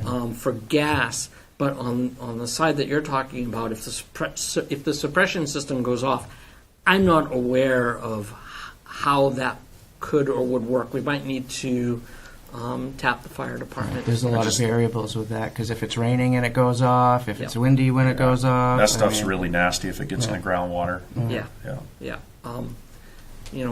It might be requiring that these not be located over aquifers. Right. I mean, we can look at that. I just don't know enough about it, and we may need to pull the fire department in for a comment on it. I have another question. Is there anything about alcohol? Selling alcohol at these convenience stores? That is not my purview. Is that something that we can regulate or set ordinances for, conditions for? My gut tells me no. Okay. That's more of a select board decision as to whether, for example, if the town wants to become a dry town or a Which semi-dry is not, town. but, Yeah. it's just, Yeah, from a planning and the land use and the zoning standpoint, I wouldn't go down that road. okay. I just bring it up because I think of some Understood. gas stations. I know there's a gas station in Augusta that also sells cannabis. Yeah. So it's it happens, and I know that within a certain 1,000-foot buffer they Sure. couldn't, but at the same time, it's Yep. if No, we were I- to allow one, we should be able to allow the other as Right. well. In So Lebanon as well. yeah, yep, Huh. yep. If you're allowed one, you should allow the other. This is America. I think there's a convenience store like that in Hollis Yeah. as well. There's a There's Just a gonna, bunch. cannabis it's right just next going to to it. become more prevalent. Of course. So, Yeah. like Mike said, if you're going to allow one, you might as well allow the other. Right. Yep. Or it would be inhumane. moving back to the pumps to be located 250 feet, is there any other business that we require that much of a buffer between the residents and their place of like business or work? I'm going to look at James for that one. Not that I'm aware of, but he may have a nuance that I'm not familiar with. I'm just trying to the only think thing why. the only thing that comes to mind is just like a gravel pit. But you look at levels of disturbance. Right. And that's 100-foot what, buffer. 300 feet? Was that what they 300 said? feet, 300 feet? 300 from a house and 100 From the property line. Property from the line. property line if there's no residence. Okay. Yeah. I'm just trying to think because 250 feet is a lot, but I understand that there needs to be a solid buffer between a residence and. Well, I just think about it, if you're the abutter, right, Mhm. and you're on a well, and somebody comes in and puts a gas station next to you and they have an accident, I want Well, that to be as far away from my well as Right, and if possible. there is an accident, then there's civil stuff that goes along with that. Absolutely, And but then- if you don't have good groundwater and you have But to move, that's a I'm huge just trying to inconvenience. be the devil's advocate Yeah. here for the person or people buying the land that want to put something on it. I mean, there has to be some freedom of being able to put something on there. And if 250 feet, if they buy that property and they don't have that space, I mean, that's just basically saying, we don't want you right there. I Which is understand. within our purview. That's what we're here for. Well, yes and no. To Sort a of. point, To a yes, point. because there has to be a middle ground at this. We But if haven't we heard think- any side from people that are for it. All we've heard Right. is people that are against it or want to limit it. I don't which think anybody's necessarily against it. I think people want it to Uh, be run responsibly What? and not, I think that's really, we're not unwelcoming. We just want it to be run in a manner that is not going to contaminate our natural resources. Right, and I that's don't think perspective. That's not a bridge too far, in my opinion. I kind of feel like it's Am I allowed to say? nope. This, this might be a little out of line, but while I understand the board is not against it, when my administrative assistant's predecessor was there, at least 2 citizens came in and spoke with him and said specifically they were going to do whatever it took to prevent a particular, still not even presented to the board, application packet. Right. So while I appreciate the board's purview, that is, there are unfortunately, some citizens who are 110% putting, or stated they would 110% put all of their effort into preventing one particular project. Right. And that is something that I think, I like that you guys are playing opposite sides of the same table because everybody will be kind of There has represented. to be a happy medium. Yes, somewhere, everybody will be it's- represented between Right. Phil's concerns and Mike's devil advocacy. You make a good devil. So, Well, I want to be fair for everyone. I Everybody. don't want I understand there is penalties when something bad happens, and I would, God forbid, I'd Absolutely. hate something bad to happen. But until it happens, it's just hearsay, and we can say what ifs all day. I mean that can go over and over and over, and we could be here forever on that. What we go on is physical proof, and I don't if a gas station came next to my house, I would have an issue with it to an extent. I mean, I would hate to limit someone that buys land and wants to develop it to the point where they can't develop it for that reason. so we definitely need to reach out to the fire department. Yep, And and see I what can they also, say, yeah. I can also reach higher up the food chain to the fire marshal's office and what have you to see whatever they can send me. Okay. Particularly in regards to the extinguishing features. The 2 things I would be concerned about is that the AFFF they use to put those fires out, dry chem, and well water and proximity to an aquifer, and more importantly, a gas station in close proximity to a well. What is a reasonable distance? Right, because I mean, if you go to North Berwick, they have one that's open 24 hours, and there's houses maybe 50 feet away from it. So, I mean, I understand 50 feet is definitely not, that's not enough. If it would make everybody feel a little bit better, the other thing I can do is I have contacts with obviously I can get a hold of my dear friend, the state plumbing inspector, who can probably provide me some information there. But I can also reach out. I've got some contacts at DEP that I've been dealing with in regards to our overall town water quality. So basically I can get a hold of Mike and speak to him about what he feels as far as wells, and speak with Eric and David in regards to the aquifer that's there, because I need to speak with them about another issue that came up during our flooding, following up on that. So I can ask them about what those impacts would be to that as well, so I can get kind of an all-around picture and then present that to the board if you'd like. I like it. Okay. With the building, with the 5,000 square feet, I like Lee J's suggestion in turning that to 3,500. That should be enough space. I'm just trying to think. I don't even think Cumberland Farms is 5,000 square foot. I don't believe it is. That's what after I did that, that's when I thought about what are the square footages, and I think dropping it to like 3,500 is still pretty reasonable. Right. I think that's very reasonable. Yeah. And And we'll that make would it just be the retail with retail gas pump. That doesn't include the gas pump Correct. station, That right? is- Yeah. that is That's the just- stores. Yeah. Okay. Structure. Inside walls. Yeah. Okay. And that would actually help it kind of probably fit more in with the neighboring buildings, because it wouldn't be this massive. Right. Right. So it would actually help the neighbors to make it fit a little better. Well, I mean, if it's on Route 4, I can kind of understand having big buildings, because, I mean, there are big buildings on Route 4. But, I mean, there has to be a happy medium. Well, that's what I was thinking, Yeah. is yes, there's big buildings, but I do recognize that the neighbors have concerns that are valid, and, Right. you know, it's not harmful per se to limit it a little smaller, in my Right. opinion.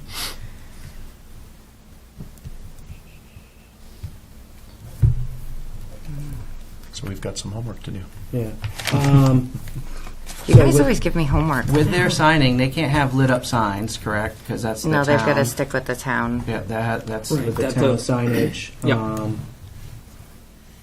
And then the dark sky compliant. Now, with dark sky compliance, you can't see that from the road itself, or is it? Well, you can. Okay. But what it does is they can't have lights that are tilted Right. and Okay. and out that way. Dark sky means they're 90 degrees straight parallel to the ground. Mm-hmm. Parallel to the ground, yeah. And their spread only goes so far. Right. And by dropping the pole height as well, Yeah. limits that Yeah. too. So it's not going to go to a butters. They're not gonna Correct. see that. So Okay. what they would do is that you just don't take it for granted. What would happen is, as part of their submission, they would need to provide us a lighting schematic, Okay. and Yeah, from a then- lighting professional, yeah. and show And us. then Irish would have to Correct. approve that. Basically. That's right. Okay. You guys So are basically, lucky. everything would be pointing inwards. Down. Pointing straight Down down, and inward. You're right. Straight down. Straight down. And Right. what they'd have to do is, because it says specifically dark sky friendly certified, they would need to provide us cut sheets Of of what the they're- light, yeah. and it would have to say that it is a dark sky friendly certified light.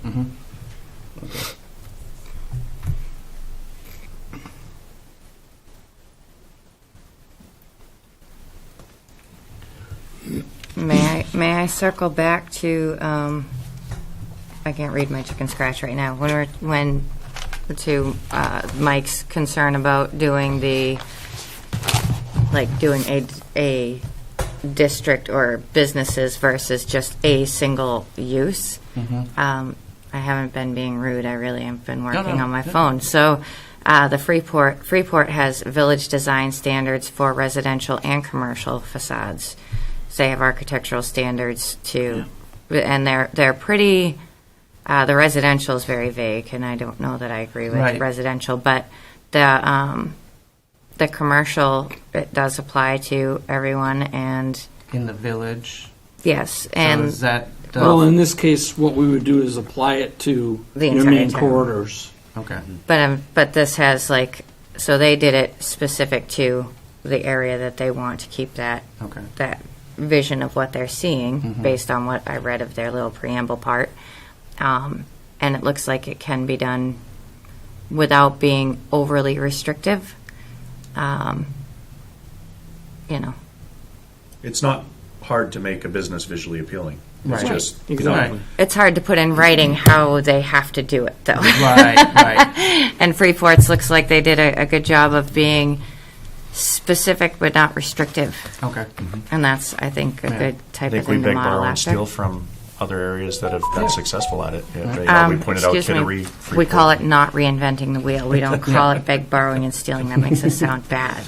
Not reinventing the wheel makes us sound smart.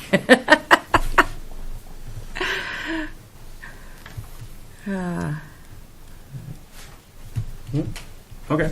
So keep moving then. There's more, right? Yeah. I have 9 that have been kicking around for the past 2 years or so. So I just wanted to get it down in writing, present it to the board, and it's on. I passed it off that what you think should move on should, and what should go back in the bin will go back in the bin. The first thing is just more of a discussion point with the planning board being able to waive parking requirements. I was talking with Lee J earlier today. You already have the ability to do that. So this one's kind of a moot point. But just as a point for future, not for November, something for next year, you're just taking a look at your off-street parking requirements.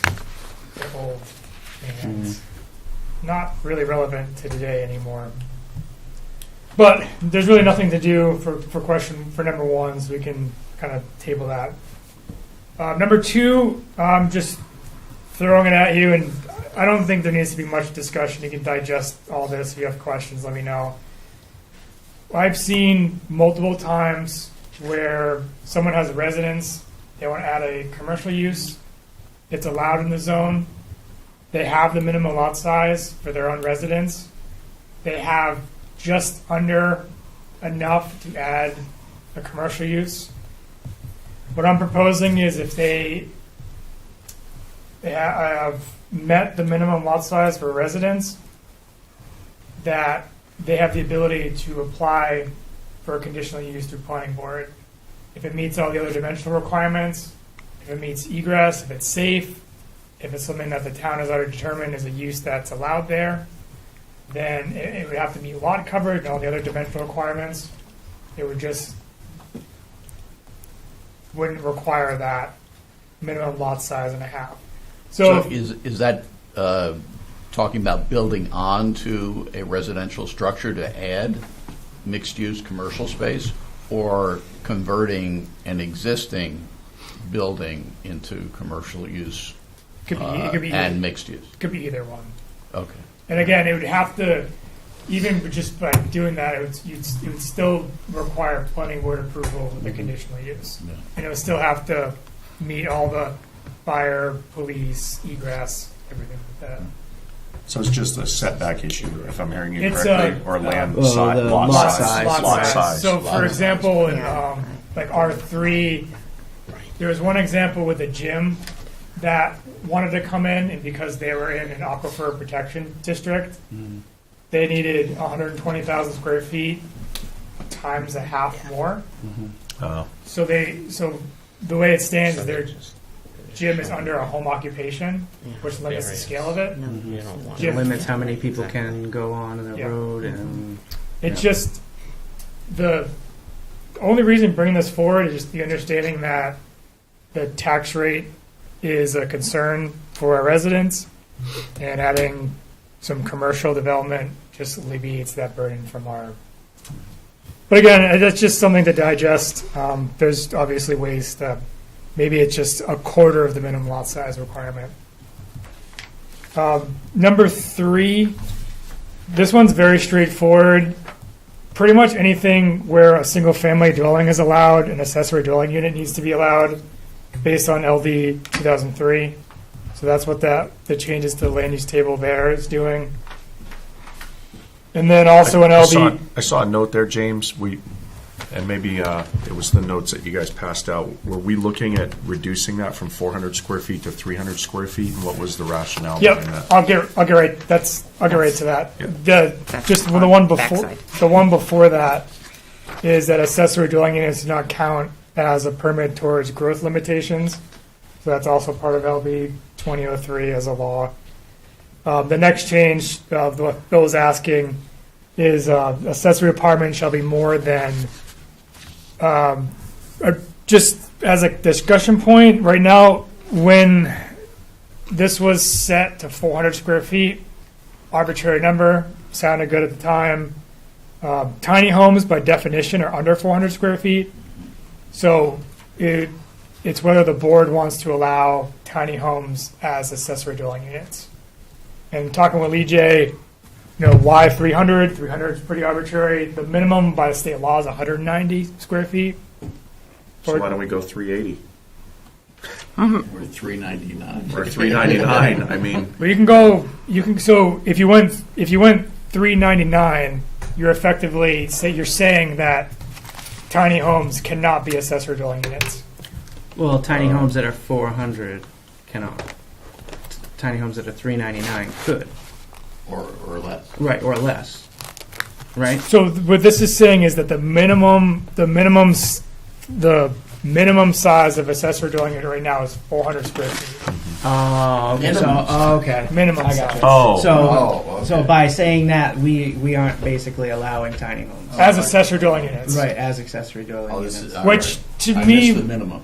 Yeah, right. That's what I was. I'm a slow kid. I'm planning So, on putting a tiny home up. Yeah.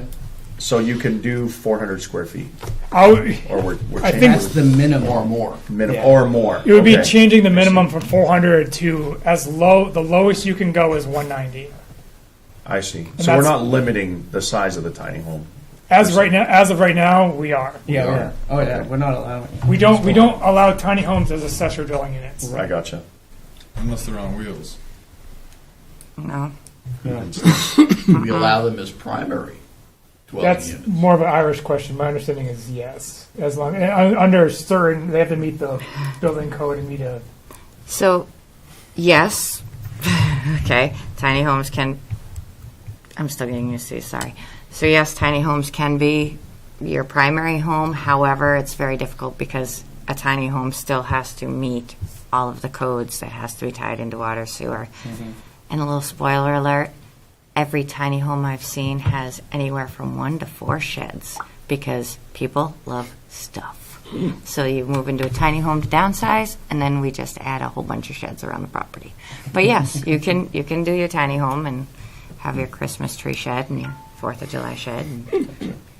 And, So I just something to think about because the timeline for this is you'll have another crack at these next meeting. You'll set a public hearing next meeting for July 20th, and then July 20th is when you'll invite the public,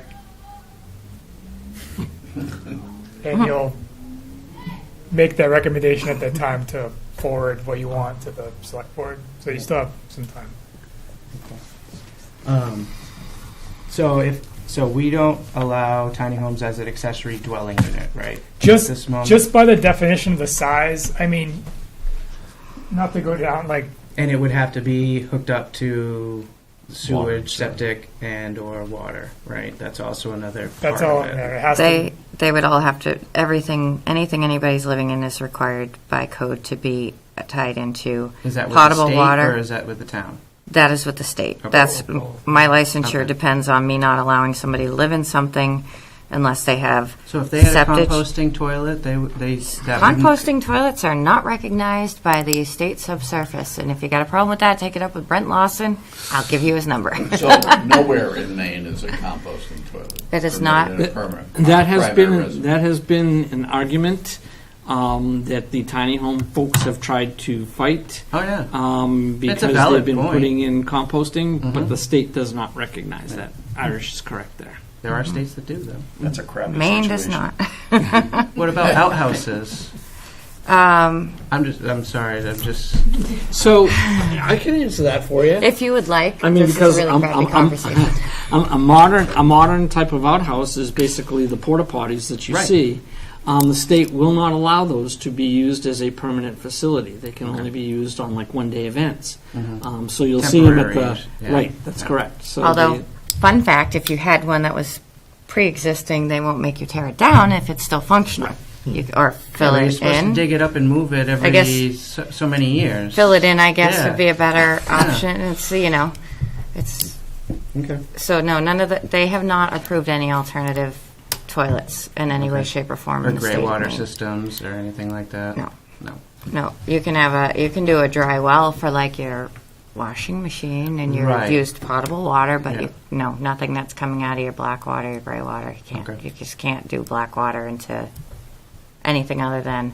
So tiny homes would need to be tied into some sort of either septic tank or public sewer. Mm-hmm. They need to have some sort of permanent potable water attachment. So none of these. I've got a 500-gallon holding tank for drinking water. No, Things. but if it was connected to the And house power. well, Yes. I mean, that would be okay. Yep, Yeah. but it also has to have a permanent power source. Okay.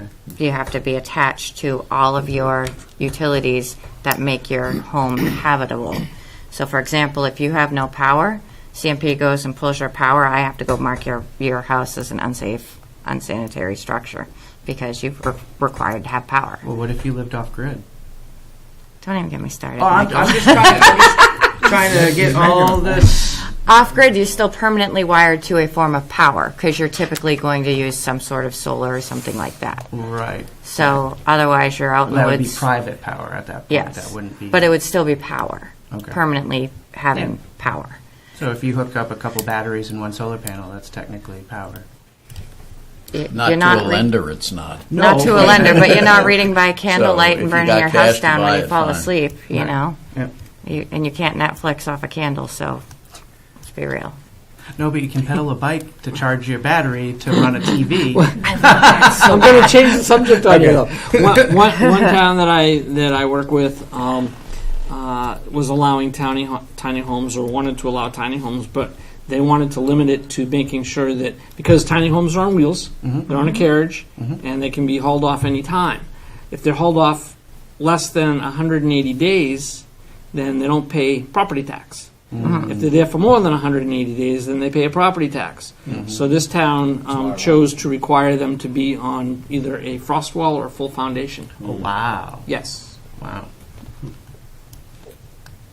Which I think is a good idea to add into there if we wanted to go down that tiny home route.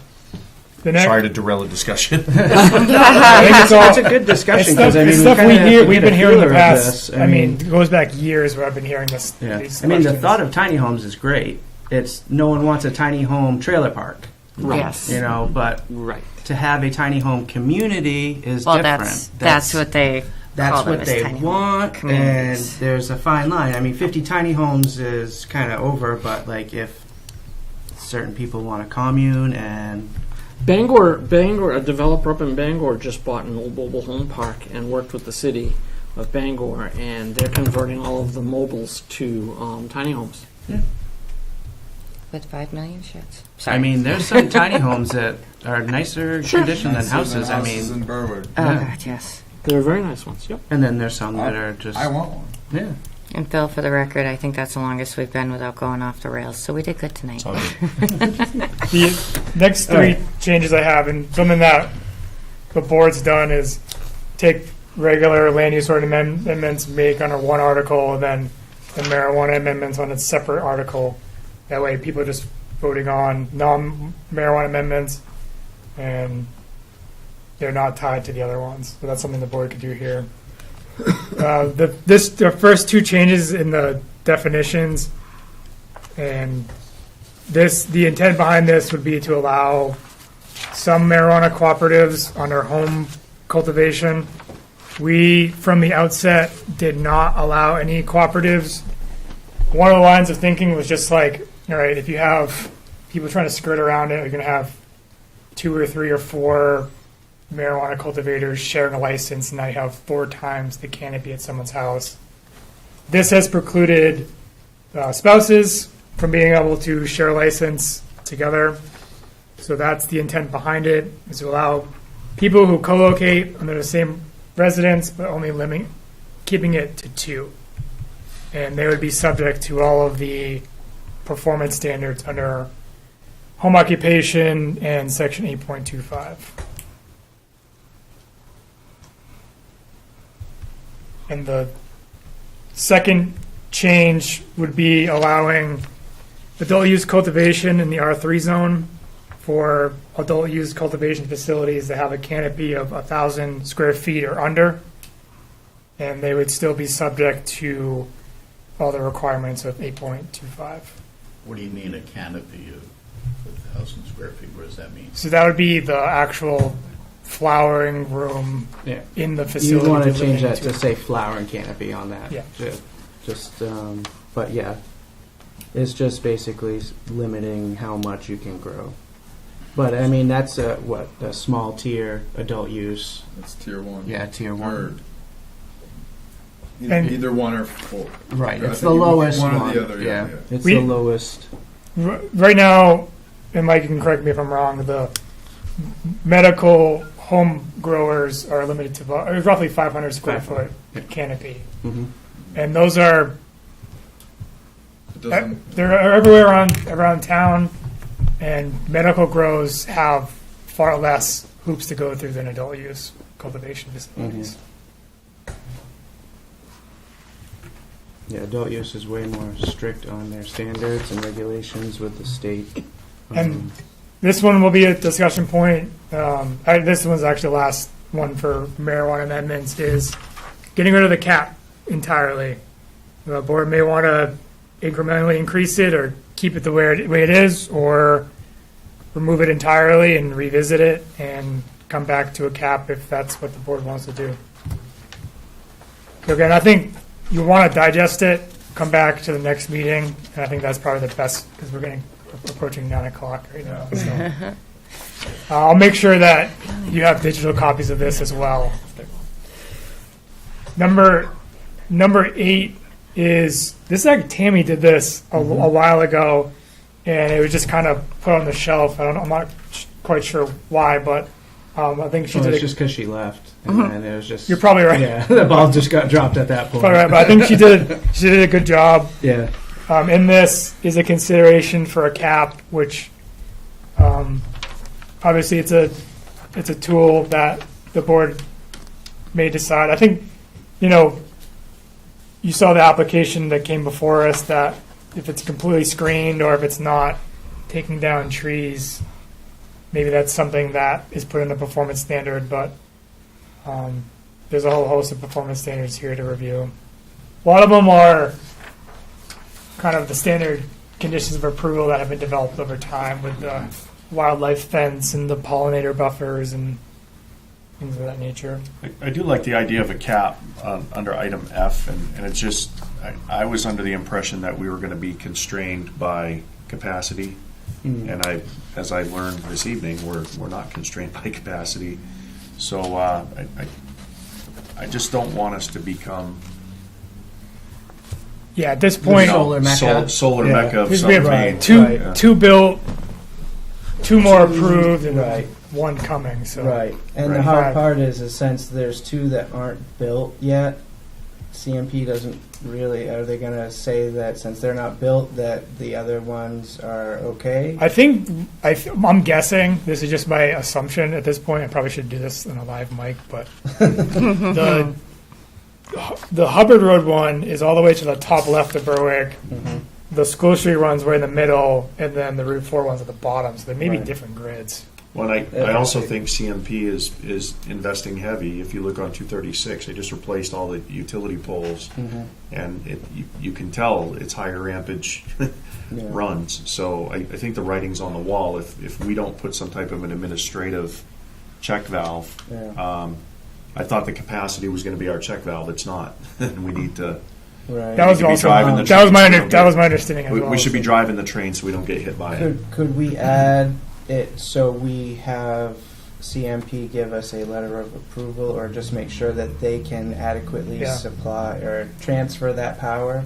We can also put, absolutely, and also just put language that if we put a cap in, to revisit it, just like we did with, Right. we're doing with marijuana. Right. Well, yeah, and that was the question that you asked earlier. Right. You know, can they really connect this up? You Right. know, to Right. I mean, CMP? I would hate to say, okay, we approve this, and then CMP is just like, oh, well, by the way, you're going to have to spend such and such $1 million on this power station so we can actually supply you.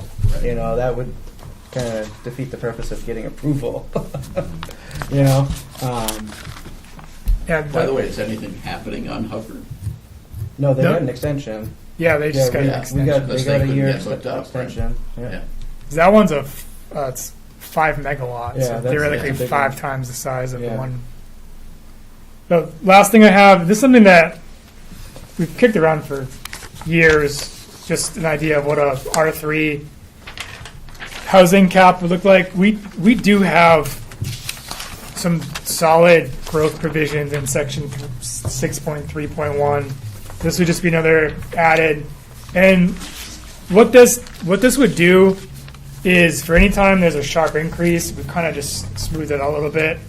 Ultimately, with a building permit cap, you're just really pushing it to the next year, a few years, but you are slowing those sharp increases. So over the past 12 years or so, the cap would only be coming into place one year. But you can see, I mean, our historical trends would be significant differences, but full transparency, I just don't think we're ever going to experience jumps like that again. But if we do, that's just one way of just another layer on top of it to smooth things out. The challenge with a permit cap is just the administration part of it. Well, and the people at the first of the year are going to flock to get their permits, and then that's So it there- for the rest of the year. There would have to be considerations for how we manage. Right, because that was a situation before, and I'd hate to have that happen again. In that case, I'd like to put in for 4 weeks vacation in January. Terry. I know we also talked about, She you heard know, she does too. getting a statement on what is the capacity for our infrastructure? What can the water department and the sewer department handle? What's our current operating capacity? What is their perceived future end cap? Because that should be our limiting factor. And I have forwarded those inquiries to Jay and Maine Water, and we'll get those responses, because I think those are great questions. And Especially with after the downtown's built. yes, I mean, we've already approved that, and they said that there's ample water to supply that, and the sewage was fine. We just want to make sure that it's just for gonna continue. comprehensive planning, Yeah. It's and good info to have. capital planning. Yeah. So that's what I have. Thank you. It's in your court now. Thank you, James. All right, next is public comment for non-agenda items.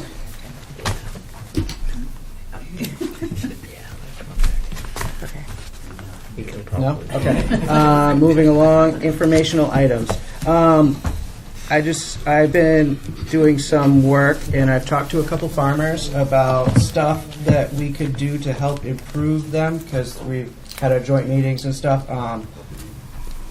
Everyone I talked to has said their property taxes are ridiculous. Yeah, they are. Like, in the last 10 years, it's doubled. They're not using any of the school stuff for that land. So maybe we should try and think of how we could save our big farms by saving them some tax burden. That's just a thought, and I've been asking people, just trying to get a idea of what would keep people, and it seems right now is the tax burden is their biggest issue. And it's huge. I mean, when people have 300 plus acres, I mean, it's a lot. And if they're not using any of the infrastructure that's needed, like if it's just land that they're growing stuff on and they're not using the school system, I mean, they're not using a lot of that stuff. I mean, that's a tough. I think there are programs in place, though. Like you've got small woodlot owners in Maine. They've got tax breaks for agricultural. I just are people using those? Right. Because they do exist, but I don't know. Something that I can't multitask, I'm sorry. No, it's okay. Something that makes me wonder, did any of these people tell you if they happen to have their, like there's a tree growth and there's a farmland thing that taxes, that goes through assessing? I've learned about it Yeah. because part of what we need to be more cautious of, and something that I'm working on with Terry and James and going to rope Lee J and Hannah into, is developers packets. That one of the things that we need to be verifying is that if they're taking them out of the farmland or the tree growth, there are programs for them that help reduce their taxes. I don't know. I'd like to know how many of these people you spoke to are aware of that, because it may be something as simple as educating. But if not, Yeah. And then we ones still I need to talked look at other were things. growing stuff, not trees. It doesn't matter. I don't think Well, it matters. No. Because it's Okay. state. But Right. I can ask Alex, Right. and it's legal in the state. Right. No, I know, like, one of them is like the Christmas trees. You Yeah. get a break if you grow Christmas Oh, I trees. thought you were talking. No, no, Yeah, no. okay. That's what I was talking about. I'm like, holy, have some acreage of whatever. So I will ask assessing about All right. about that, if that's something that's. Yeah. And it's just how can we properly assess them so it's not like we're trying to push them out? Yeah. Because that's what, when I talk to them, that's the feelings that they keep getting. That's- Also, if you mind, like people who have, like old timers that have lived in town for 20, 30, 40 years and their property taxes keep going up and up and up, and we're building and building and building, why it just make sense? Why would their property taxes, like, I feel like if you've been in town long enough, call it a decade or however long. There is X amount. there is a program available to anyone who's over the age of 65. They have to apply for it every year, but they get locked in as long as they've been a resident. Is it 5 years? 10. 10 years. If you've been here 10 years, you can homestead your property and lock If your you have the taxes in. homestead That does exemption. exist. Right. And unfortunately, not a lot of people know that or use it, so it's a good venue to put that out there. You I'm have just- to come to the town, get the paperwork every year, and submit it every year. It's worth it if you're over 65 and you've lived here over 10 years. And actually, you could apply for it in July of this year. That's what I was just Yeah. gonna. Okay, the property tax stabilization program, amazing, fantastic, being completely reworked. We're expecting them in August, not July. The new application should be out in August per assessing, and so people So come can. see Irish. No. come see Alex assessing. and Michelle. Yeah. Alex Yeah. and Michelle Yes. can give you those. But Tax right and now, assessing. and for the people that qualify and are listening from at home or sitting in the audience, that we're expecting the new rules and regs, the new situations, because there's some other things that I guess are in flux with it. But I'm not an assessor, so I don't know. The new application will be out. They're expecting them in August. They have to be received before December 1st, I believe. So make sure you come down, fill them out, get them in when school starts before you do your Christmas shopping, people. Yeah. And that will help save a lot of money for the elderly, because you're right, they're the ones that need it. And Talked to a lot of for those people. listening at home, you have to be qualified for the homestead exemption. Yes, and they can come in Do and it fill out and be that. over age 65. They can come in and fill that out, and and Michelle or Alex will let them know if they qualify. And for those listening at home, again, I always forget we're live and people are listening, but don't forget you've got your homestead exemption, which you need to do the property tax stabilization. There's veterans exemptions, blind exemptions. There's all kinds of exemptions that are either offered through the assessor's office or the state of Maine. Contact the assessors Monday through Thursday. The homestead one, there's one that you don't have to be 65. You Yeah, just have to there live is. on Property- your property for a year. Yeah. right? Homestead exemption is just owning the property for a year. And when you purchase your house, for those that are newly moving to Berwick, this is the perks of sharing an office with assessing, as I know just enough to repeat the things that they say on the phone. So when you buy your house, fill out the application, leave it with the assessors, and they will put it in, and it will become effective after you hit your 1 year mark. Okay. So that way you don't forget to do it. If you're just buying, because I've been contacted by a ton of new home buyers here, fill those out, get them to assessing, they'll put them in and start them when they're supposed to. 3 years late. You're 3 years late? Jeez. That's why you do it when you buy the house, because then you don't have to remember it a year later. Okay. Any other informational items?